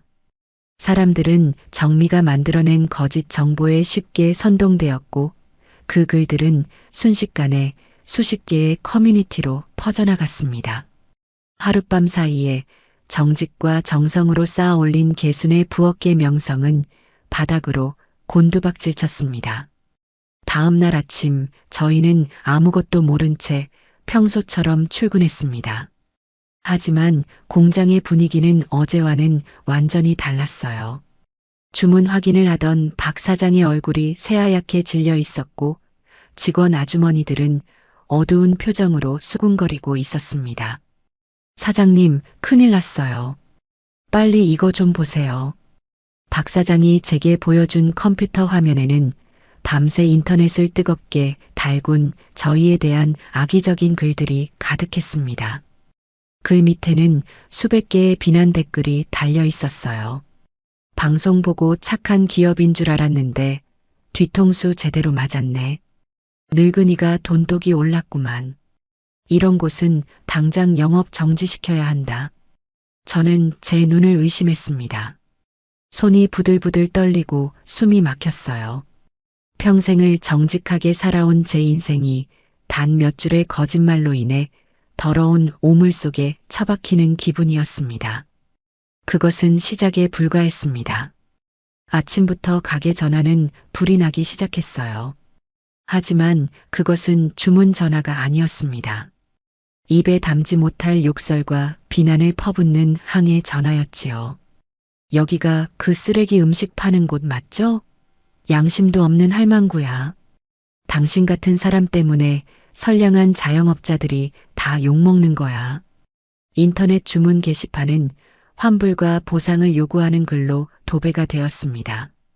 심지어 저희와 거래하던 식료품 가게와 택배 회사마저도 소문을 들었다며 당분간 거래를 보류하겠다고 통보해 왔습니다. 며칠 전까지만 해도 희망과 웃음소리로 가득했던 공장은 순식간에 절망과 침묵에 휩싸였습니다. 직원 아주머니들은 어쩔 줄 몰라 하며 제 눈치만 살폈고 박 사장은 쏟아지는 항해 전화를 받느라 핏발이 선눈으로 뛰어다녔습니다. 저는 제 사무실 의자에 망연자실하게 앉아 이 모든 상황을 무력하게 지켜볼 수밖에 없었습니다. 며느리의 복수는 성공적이었습니다. 그녀는 제 사업뿐만 아니라 제 영혼까지도 무너뜨리고 있었어요. 며칠 동안 저는 식음을 전폐하고 알아누웠습니다. 억울함과 분노에 잠을 이룰 수가 없었어요. 이대로 모든 것을 포기하고 싶다는 생각마저 들었습니다. 하지만 그때 제 곁을 지켜준 것은 박 사장과 직원들이었습니다. 사장님, 여기서 무너지시면 안 돼요. 이건 사장님 잘못이 아니잖아요. 누군가 악의적으로 꾸민 짓이 분명해요. 저희가 어떻게든 진실을 밝혀낼게요. 제발 기운 내세요. 그들은 월급도 받지 못할지도 모르는 상황에서도 제 곁을 떠나지 않고 저를 위로하고 격려해 주었습니다. 저는 그들의 얼굴을 보며 저 혼자만의 사업이 아니라는 사실을 깨달았습니다. 개순의 부엌은 이제 저뿐만 아니라 이 사람들의 삶의 터전이기도 했습니다. 저는 여기서 무너질 수 없었어요. 박 사장, 혹시 그 글이 처음 올라온 곳이 어딘지 알아낼 수 있겠나? 제 말에 박 사장의 눈이 번뜩였습니다. 네, 사장님. 제가 컴퓨터는 좀 다룰 줄 압니다. 한번 추적해 보겠습니다. 박 사장은 며칠 밤을 새워가며 인터넷에 퍼진 글들의 출처를 역으로 추적하기 시작했습니다. 그리고 마침내 모든 글들이 하나의 인터넷 주소, 즉 IP 주소에서 시작되었다는 사실을 밝혀냈습니다. 사장님, 찾았어요. 최초 유포자의 IP 주소예요. 박 사장이 흥분된 목소리로 제게 종이 한 장을 내밀었습니다. 그 종이에는 복잡한 숫자, 배열이 적혀 있었어요. 이게 어디라는 건가? 제가 이 주소를 조회해 봤는데요. 서울시 송파구에 있는 한 PC방으로 나와요. 서울시 송파구. 그곳은 바로 아들 내외가 사는 동네였습니다. 그 사실을 확인하는 순간 저는 온몸의 피가 차갑게 식는 것을 느꼈습니다. 범인은 역시나 며느리 정미였습니다. 막연한 의심이 차가운 확신으로 변하는 순간이었습니다. 저는 분노보다 더 깊은 슬픔과 배신감에 몸을 떨어야 했습니다. 어떻게 사람의 탈을 쓰고 이런 끔찍한 짓을 저지를 수 있단 말인가. 자신의 시어머니이자 자기 남편의 어머니에게 범인이 며느리라는 사실을 확인한 순간 제 마음속을 휘젓던 혼란과 무력감은 사라지고 그 자리에 차갑고 단단한 분노와 결의가 들어찼습니다. 이대로 당하고만 있을 수는 없었어요. 이것은 단순히 제 개인의 억울함을 푸는 문제가 아니었죠. 저를 믿고 따라준 사람들의 생계가 걸린 일이었고 제 남은 인생의 존엄이 걸린 싸움이었습니다. 저는 더 이상 눈물 흘리는 피해자로 남아있지 않기로 결심했습니다. 다음 날 저는 박 사장과 함께 서울로 향했습니다. 제가 찾아간 곳은 법률사무소였어요. 박 사장이 수소문에서 찾아낸 인터넷 명예훼손 관련 사건에서 가장 유능하다는 젊은 변호사를 만나기 위해서였어요. 처음에는 늙은 제 말을 믿어줄까 걱정했지만 변호사는 제 이야기를 듣는 내내 진지한 눈으로 경청했습니다. 제가 그동안 모아온 자료들, 즉 악의적인 게시글들의 캡처본과 박 사장이 찾아낸 IP 주소, 그리고 그로 인한 매출 하락 데이터 등을 보여주자 변호사의 눈빛이 날카롭게 변했습니다. 사장님, 이건 명백한 허위사실 유포에 의한 명예훼손 및 업무방해에 해당합니다. 증거도 충분합니다. 가해자가 누구인지 특정하는 것은 시간 문제일 겁니다. 어떻게 하길 원하십니까? 합의를 원하시나요? 아니면 끝까지 법적인 책임을 묻길 원하시나요? 저는 한치의 망설임도 없이 대답했습니다. 합의는 없습니다.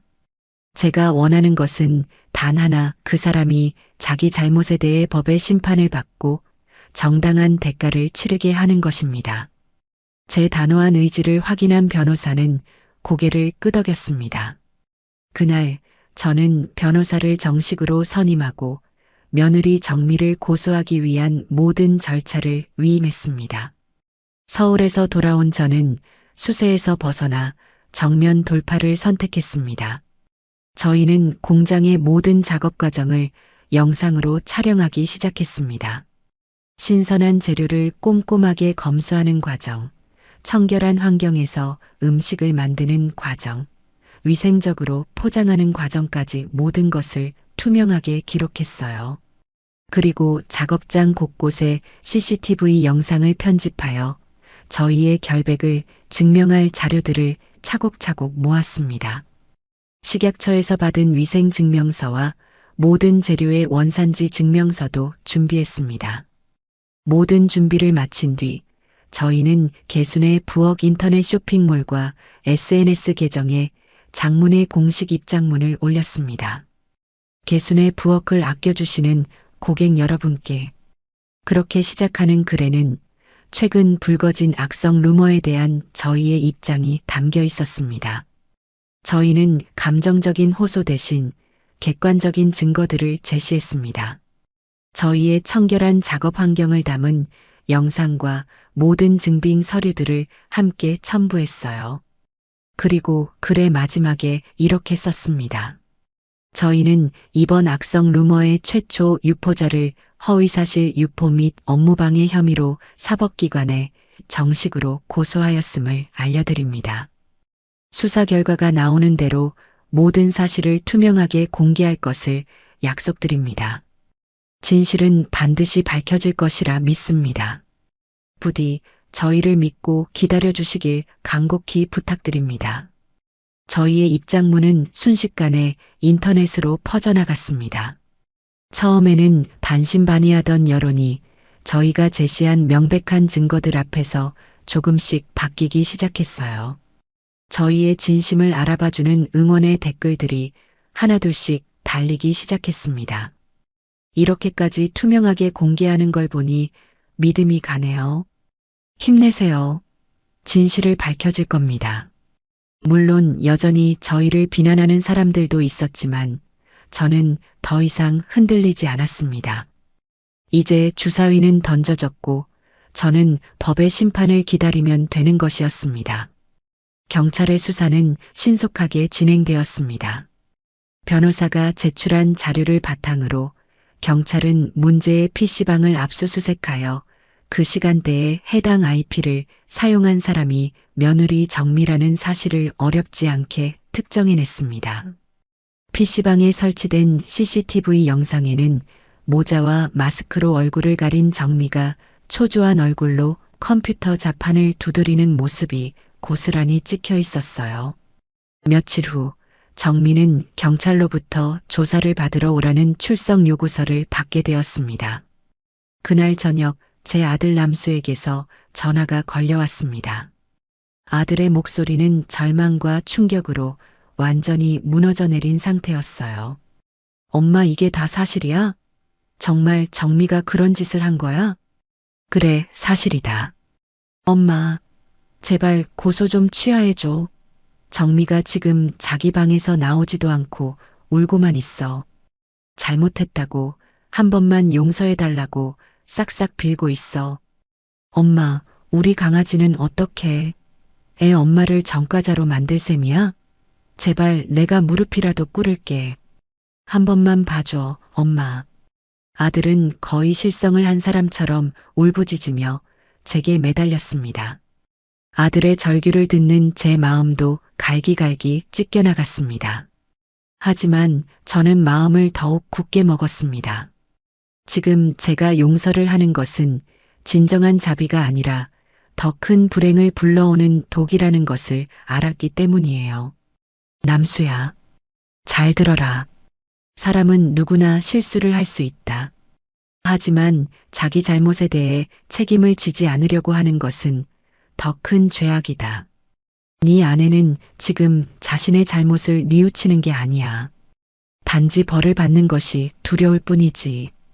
이번 기회에 자기 행동에는 반드시 책임이 따른다는 것을 뼈저리게 배우게 해야 한다. 엄마, 제발. 내 결심은 변하지 않는다. 더 이상 이 문제로 전화하지 마라. 저는 아들의 울부짖음을 뒤로하고 차갑게 전화를 끊었습니다. 이것이 제가 제 아들과 며느리에게 그리고 제 손주에게 해줄 수 있는 마지막 사랑의 방식이었습니다. 진실의 심판대 위에서 그들은 비로소 자신들의 잘못을 직면하고 진짜 어른으로 성장할 수 있는 기회를 얻게 될 것이라고 저는 굳게 믿었습니다. 며느리 정미에 대한 고소가 진행되고 법의 심판을 기다리는 시간은 생각보다 길고 더뎠습니다. 그 시간 동안 개순의 부엌은 서서히 예전의 활기를 되찾아갔습니다. 저희가 올린 공식 입장문과 명백한 증거들은 맹목적인 비난에 가려져 있던 진실을 수면 위로 끌어올렸습니다. 여론은 놀라울 정도로 빠르게 반전되었어요. 저희를 향하던 비난의 화살은 이제 동정론으로 바뀌었고 오히려 이번 사건을 계기로 저희의 정직함이 알려지면서 이전보다 더 많은 주문이 밀려들기 시작했습니다. 위기가 곧 기회가 된다는 옛말이 하나도 틀리지 않았습니다. 하지만 저는 마냥 기뻐할 수만은 없었어요. 이 모든 소동의 끝에 제 아들과 며느리의 파멸이 기다리고 있다는 것을 알고 있었기 때문입니다. 몇 달 후 마침내 법원의 판결이 나왔습니다. 재판이 열리는 날 저는 법정에 나가지 않았습니다. 차마 제 손으로 파멸시킨 며느리의 얼굴을 마주할 자신이 없었기 때문이에요.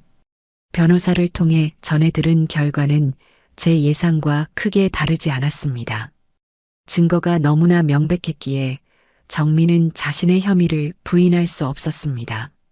판사는 정미에게 허위사실 유포에 의한 명예훼손 및 업무방해 혐의를 모두 유죄로 인정하고 벌금형과 함께 사회봉사 명령을 선고했습니다. 징역형만은 면하게 해달라며 눈물로 선처를 호소했던 모양이지만 판사는 죄질이 매우 불량하고 피해자에게 회복할 수 없는 피해를 주었다며 단호하게 판결을 내렸다고 해요. 그 소식을 전해 들은 날 저는 공장 문을 일찍 닫고 혼자 바닷가로 나갔습니다. 차가운 바닷바람을 맞으며 한참을 걸었어요. 이겼지만 이긴 것 같지 않은 씁쓸한 마음이 가슴을 짓눌렀습니다. 제가 원했던 것은 이런 것이었을까요? 결국 제 손으로 제 자식의 가정을 풍비박산낸 어미가 되고 만 것 같아 마음이 무거웠습니다. 하지만 저는 이내 고개를 저었습니다. 이건 제가 시작한 싸움이 아니었어요. 저는 단지 제 자신을 그리고 저를 믿어준 사람들을 지키기 위해 맞서 싸웠을 뿐입니다. 잘못을 저질렀으면 그에 대한 대가를 치르는 것이 세상의 이치입니다. 그 이치를 가르쳐주는 것 또한 어미로서 제가 해야 할 마지막 역할일지도 모른다고 생각했습니다. 법원의 판결은 아들 내외의 삶을 송두리째 흔들어 놓았습니다. 당장 수천만 원에 달하는 벌금을 마련할 길이 막막했어요. 실직 위기에 내몰린 남수의 월급으로는 어림도 없는 금액이었습니다. 신용도는 이미 바닥까지 떨어진 상태라 어디서 돈을 빌릴 수도 없었지요. 결국 그들은 마지막 남은 자존심이었던 아파트를 팔기로 결정했습니다. 하지만 집은 급하게 내놓은 탓에 제값을 받지 못했고 그마저도 대부분은 대출금을 갚는데 사용해야 했습니다. 벌금을 내고 나니 그들의 손에 남은 것은 얼마 되지 않는 푼돈뿐이었습니다. 그들은 결국 정든 동네를 떠나 도시 외곽에 허름하고 비좁은 월세방으로 이사를 가야만 했습니다.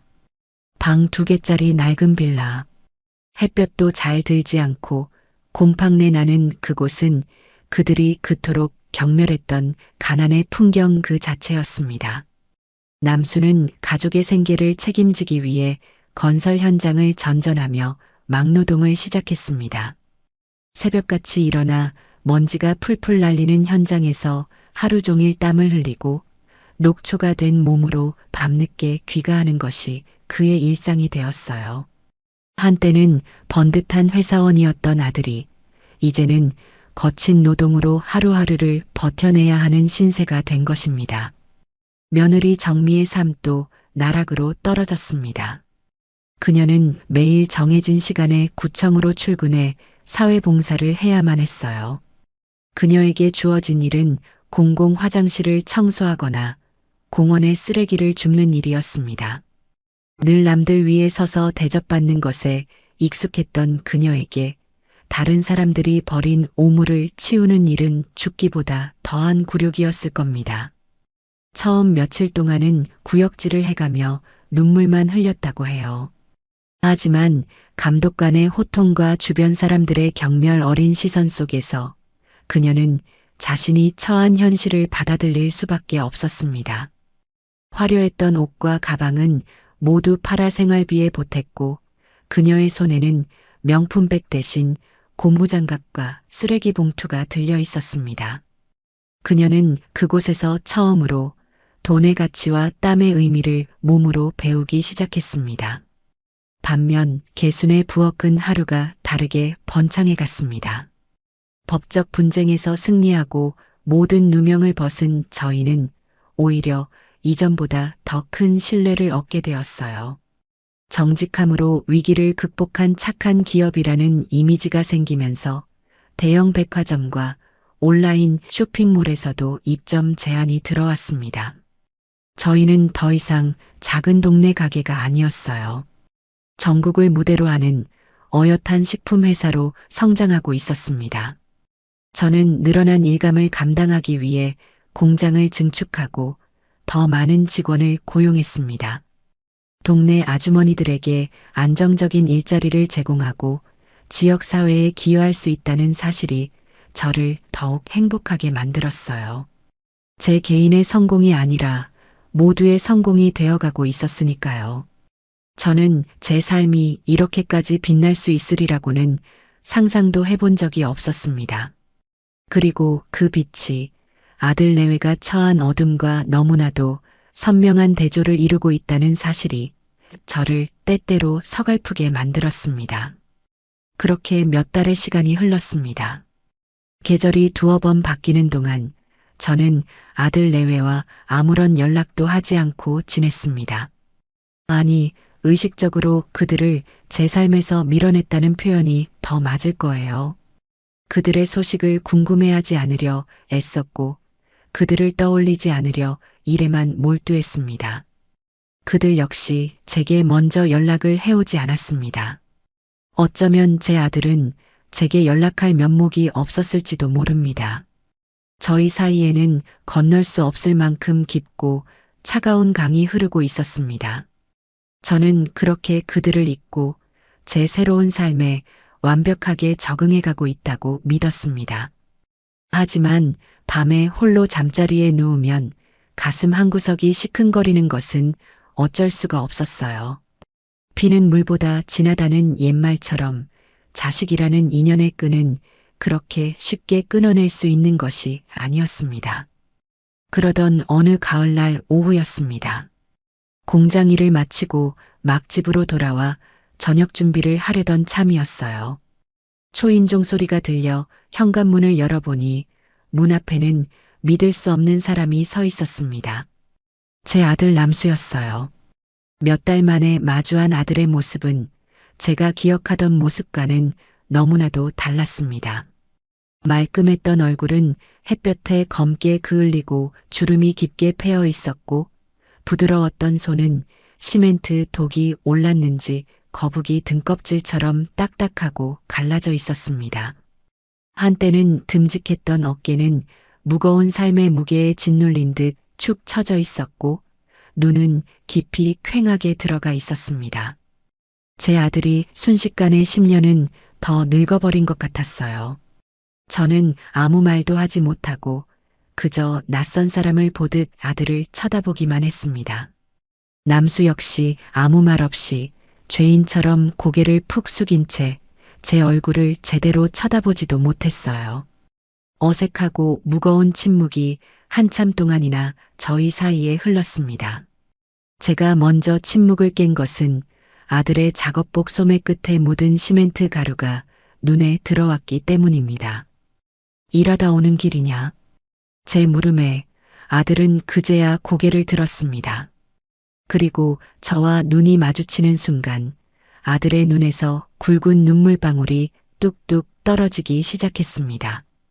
아들은 아무런 말도 없이 제 앞에서 털썩 무릎을 꿇었습니다. 흙먼지가 묻은 작업복 바지가 더러워지는 것도 아랑곳하지 않은 채였어요. 엄마. 아들은 목이 메어 말을 잇지 못하고 그저 어린아이처럼 어깨를 들썩이며 흐느꼈습니다. 그 울음소리에는 지난 몇 달간 그가 겪었을 고통과 서름, 그리고 뒤늦은 후회가 모두 담겨 있었습니다. 저는 그런 아들을 그저 말없이 내려다보았습니다. 예전 같았으면 당장 달려가 아들을 일으켜 세우고 등을 두드려 주었겠지만 저는 그러지 않았어요. 아들에게는 자신의 잘못을 온전히 마주하고 스스로 일어설 시간이 필요했습니다. 한참을 울던 아들은 이내 떨리는 목소리로 제게 말했습니다. 이번에는 돈 이야기가 아니었어요. 변명이나 핑계도 아니었습니다. 어머니, 제가 다 잘못했습니다. 제가 정말 죄인이었어요. 아들로서도 남편으로서도 저는 자격이 없는 놈입니다. 아들은 잠시 말을 멈추고 애써 울음을 삼켰습니다. 어머니 인생을 제가 다 망가뜨리고 제 가정도 제 손으로 망가뜨렸습니다. 저는 평생을 비겁하게 살아왔어요. 엄마 뒤에 숨어서, 마누라 등 뒤에 숨어서 제 책임을 회피하기만 했습니다. 이제야 제가 얼마나 한심한 놈이었는지 깨달았습니다. 어머니, 저를 용서하지 마세요. 저는 용서받을 자격도 없는 놈입니다. 아들은 이마가 땅에 닿을 듯이 고개를 숙이고 오열했습니다. 그 눈물은 지난번 전화기 너머로 들려왔던 자기 연민에 가득 찬 눈물과는 질적으로 다른 것이었습니다. 그것은 자신의 밑바닥을 처절하게 마주한 인간이 흘리는 진정한 참회의 눈물이었습니다. 저는 아들의 그 모습을 보며 제 마음을 짓누르던 마지막 분노의 응어리가 조용히 녹아내리는 것을 느꼈습니다. 저는 조용히 아들에게 다가가 아들의 어깨를 잡고 일으켜 세웠습니다. 일어나거라. 아들은 고개를 저으며 일어나려 하지 않았습니다. 아닙니다, 어머니. 저는 이 벌을 받아야 합니다. 일어서라 했다. 언제까지고 그렇게 주저앉아 있을 셈이냐. 제 단호한 목소리에 아들은 마지못해 자리에서 일어섰습니다. 저는 아들을 데리고 집 안으로 들어와 식탁 의자에 앉혔습니다. 그리고 아무 말 없이 부엌으로 가 밥을 차리기 시작했어요. 갓 지은 따끈한 밥과 얼마 전에 담근 김장김치, 그리고 아들이 가장 좋아하던 장조림을 꺼내 소박한 밥상을 차렸습니다. 먹어라. 아들은 밥상 앞에 앉아서도 숟가락을 들지 못하고 그저 고개만 숙이고 있었습니다.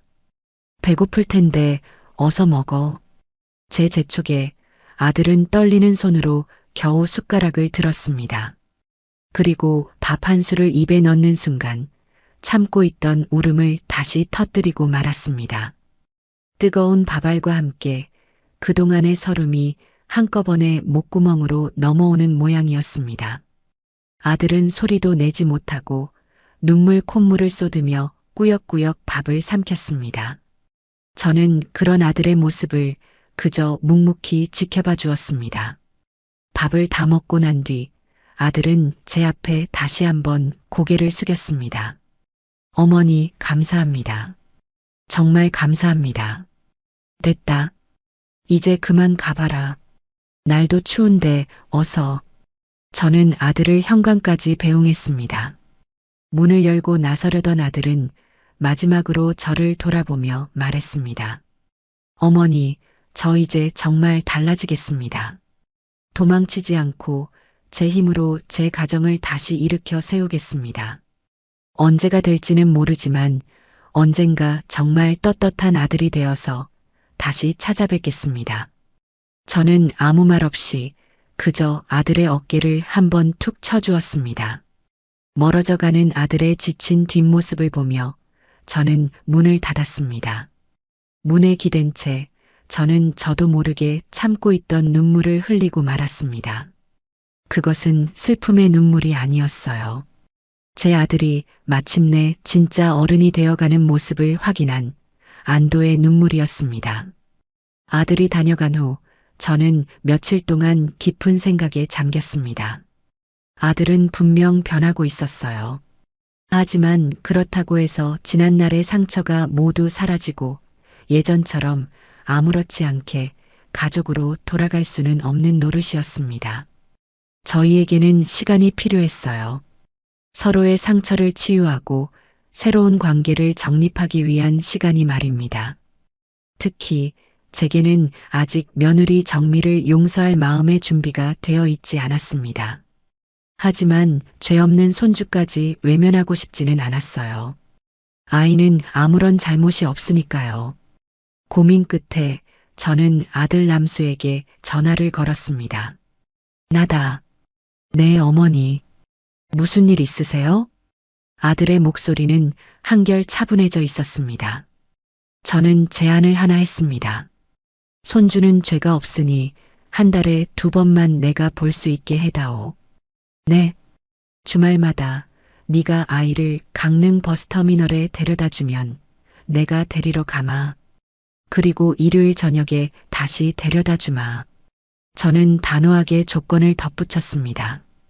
대신 너희 부부는 당분간 나를 찾아올 생각하지 마라.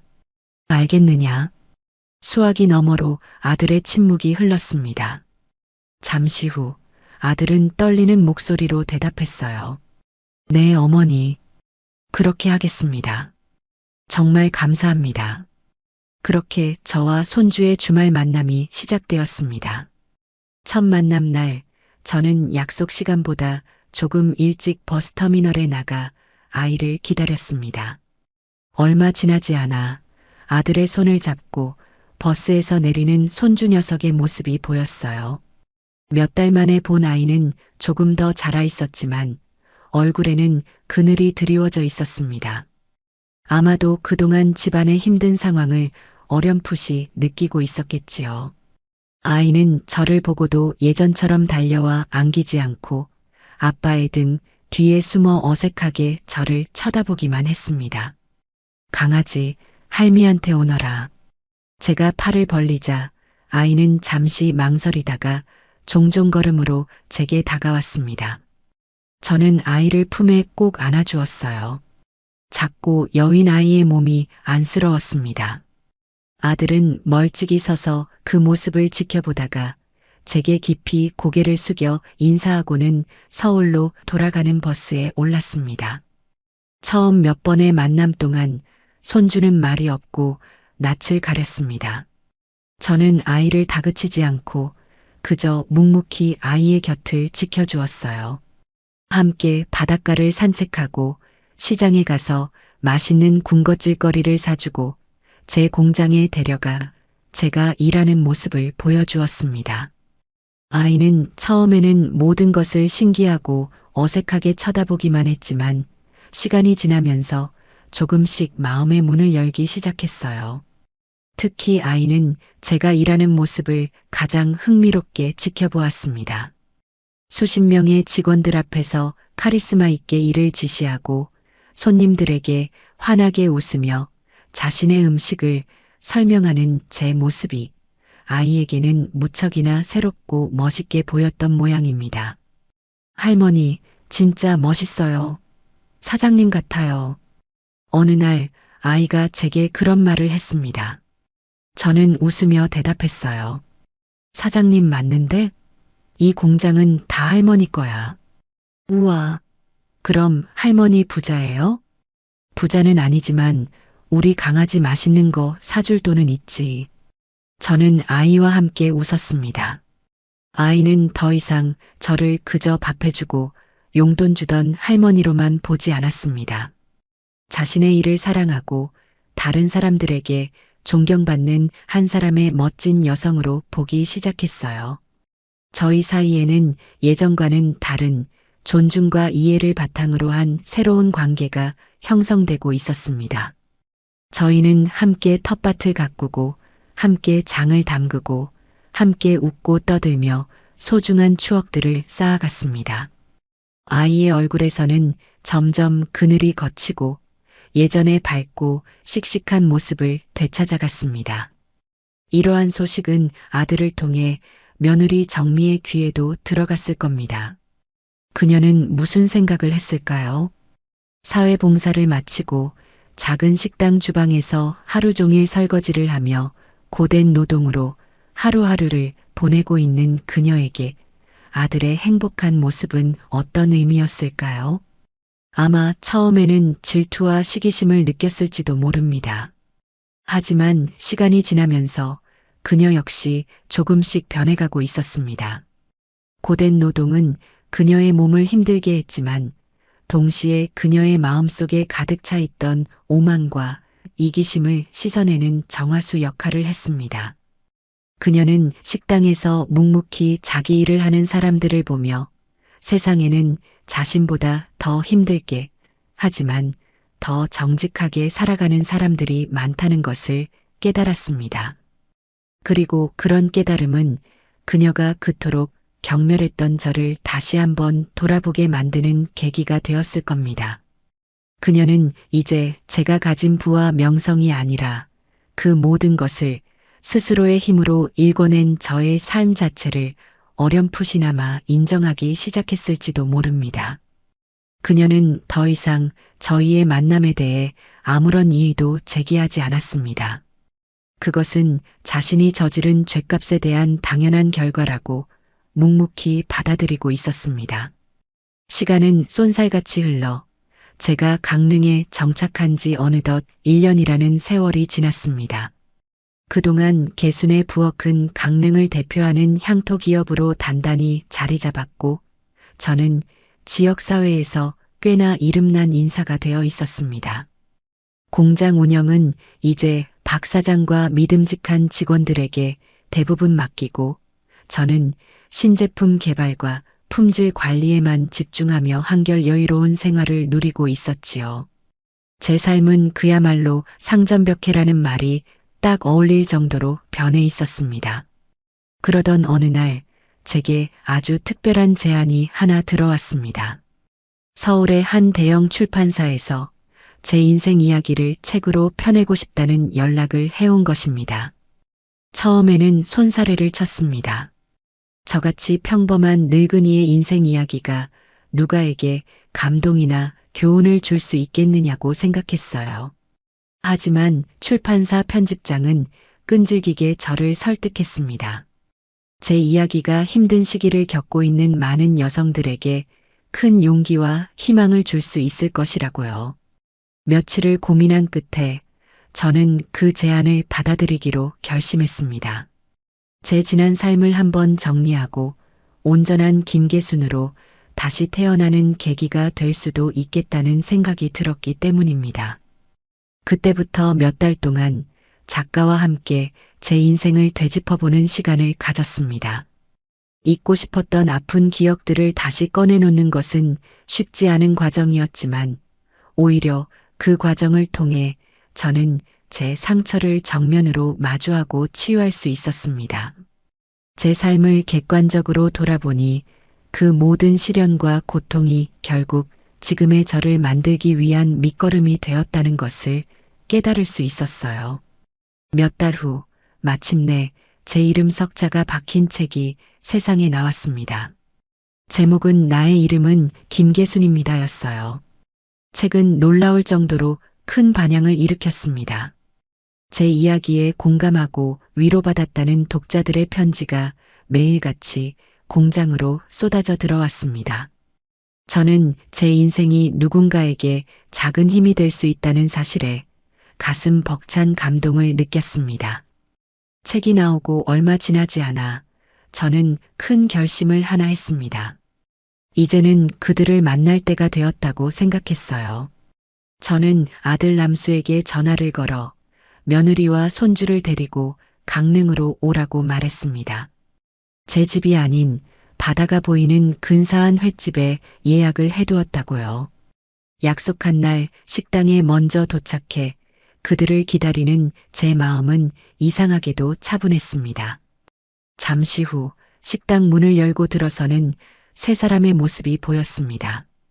1년 만에 마주한 며느리 정미의 모습은 많이 변해 있었어요.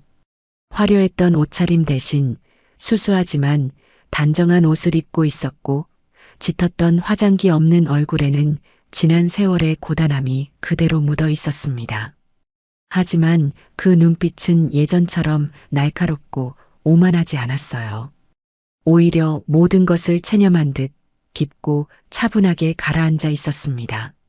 정민은 제 앞으로 다가오더니 아무 말 없이 허리를 90도로 깊이 숙였습니다. 그리고 나지막하지만 분명한 목소리로 말했어요. 어머니, 죄송합니다. 제가 다 잘못했습니다. 그 사과에는 어떤 변명도 꾸밈도 없었습니다. 눈물로 동정을 구하려는 가식도 없었어요. 그저 자신의 잘못을 온전히 인정하는 담담한 고백이었습니다.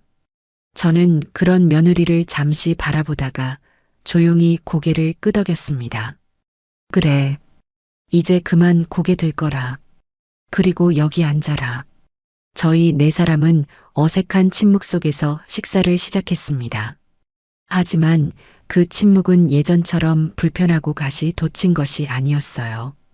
서로에게 더 이상 상처를 줄 수도 받을 수도 없다는 것을 아는 사람들 사이에 조심스러운 침묵이었습니다.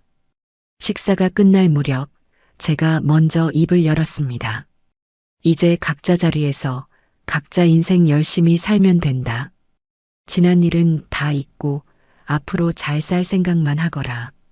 그것은 용서의 말이자 제 나름의 마지막 배려였습니다. 제 말에 며느리는 말없이 고개만 숙였고 아들은 그런 아내와 저를 번갈아 쳐다보며 안도하는 표정을 지었습니다. 저희는 그렇게 길고 길었던 악연의 고리를 끊어내고 새로운 관계의 첫 발을 내딛었습니다. 그들을 서울로 돌려보낸 뒤 저는 혼자 저녁 노을이 지는 바닷가를 걸었습니다. 붉게 타오르는 석양을 바라보며 저는 제 인생을 송두리째 바꿔놓았던 그날을 떠올렸습니다. 저희 인생에 간섭 좀 하지 마세요. 제 심장을 얼어붙게 했던 며느리의 그 모진 말 한마디가 역설적이게도 제게 진짜 제 인생을 선물해 주었다는 사실을 깨달았습니다. 그 말이 없었다면 저는 아마 지금도 10분 거리의 아들네 집을 맴돌며 그림자 같은 삶을 살고 있었을 겁니다. 저는 더 이상 누구의 엄마도 누구의 할머니도 아니었습니다. 저는 개순의 부엌 대표이자 베스트셀러 작가이며 제 삶의 온전한 주인인 김계순이었습니다. 파도 소리가 제 귓가에 자장가처럼 부드럽게 속삭이는 것 같았어요. 잘 살아왔다고, 이제는 괜찮다고 저를 위로해 주는 것만 같았습니다. 저는 주머니에서 휴대폰을 꺼내 제 자신에게 작은 선물을 하기로 했습니다. 다음 주에 출발하는 난생 처음 혼자 떠나는 제주도행 비행기 표를 예매한 것입니다. 예매 완료 버튼을 누르고 나니 저도 모르게 소녀 같은 웃음이 터져 나왔어요. 제 인생은 이제부터가 진짜 시작입니다. 저는 드넓게 펼쳐진 바다를 향해 더없이 행복한 미소를 지어 보였죠. 제 이야기 들어주셔서 감사해요.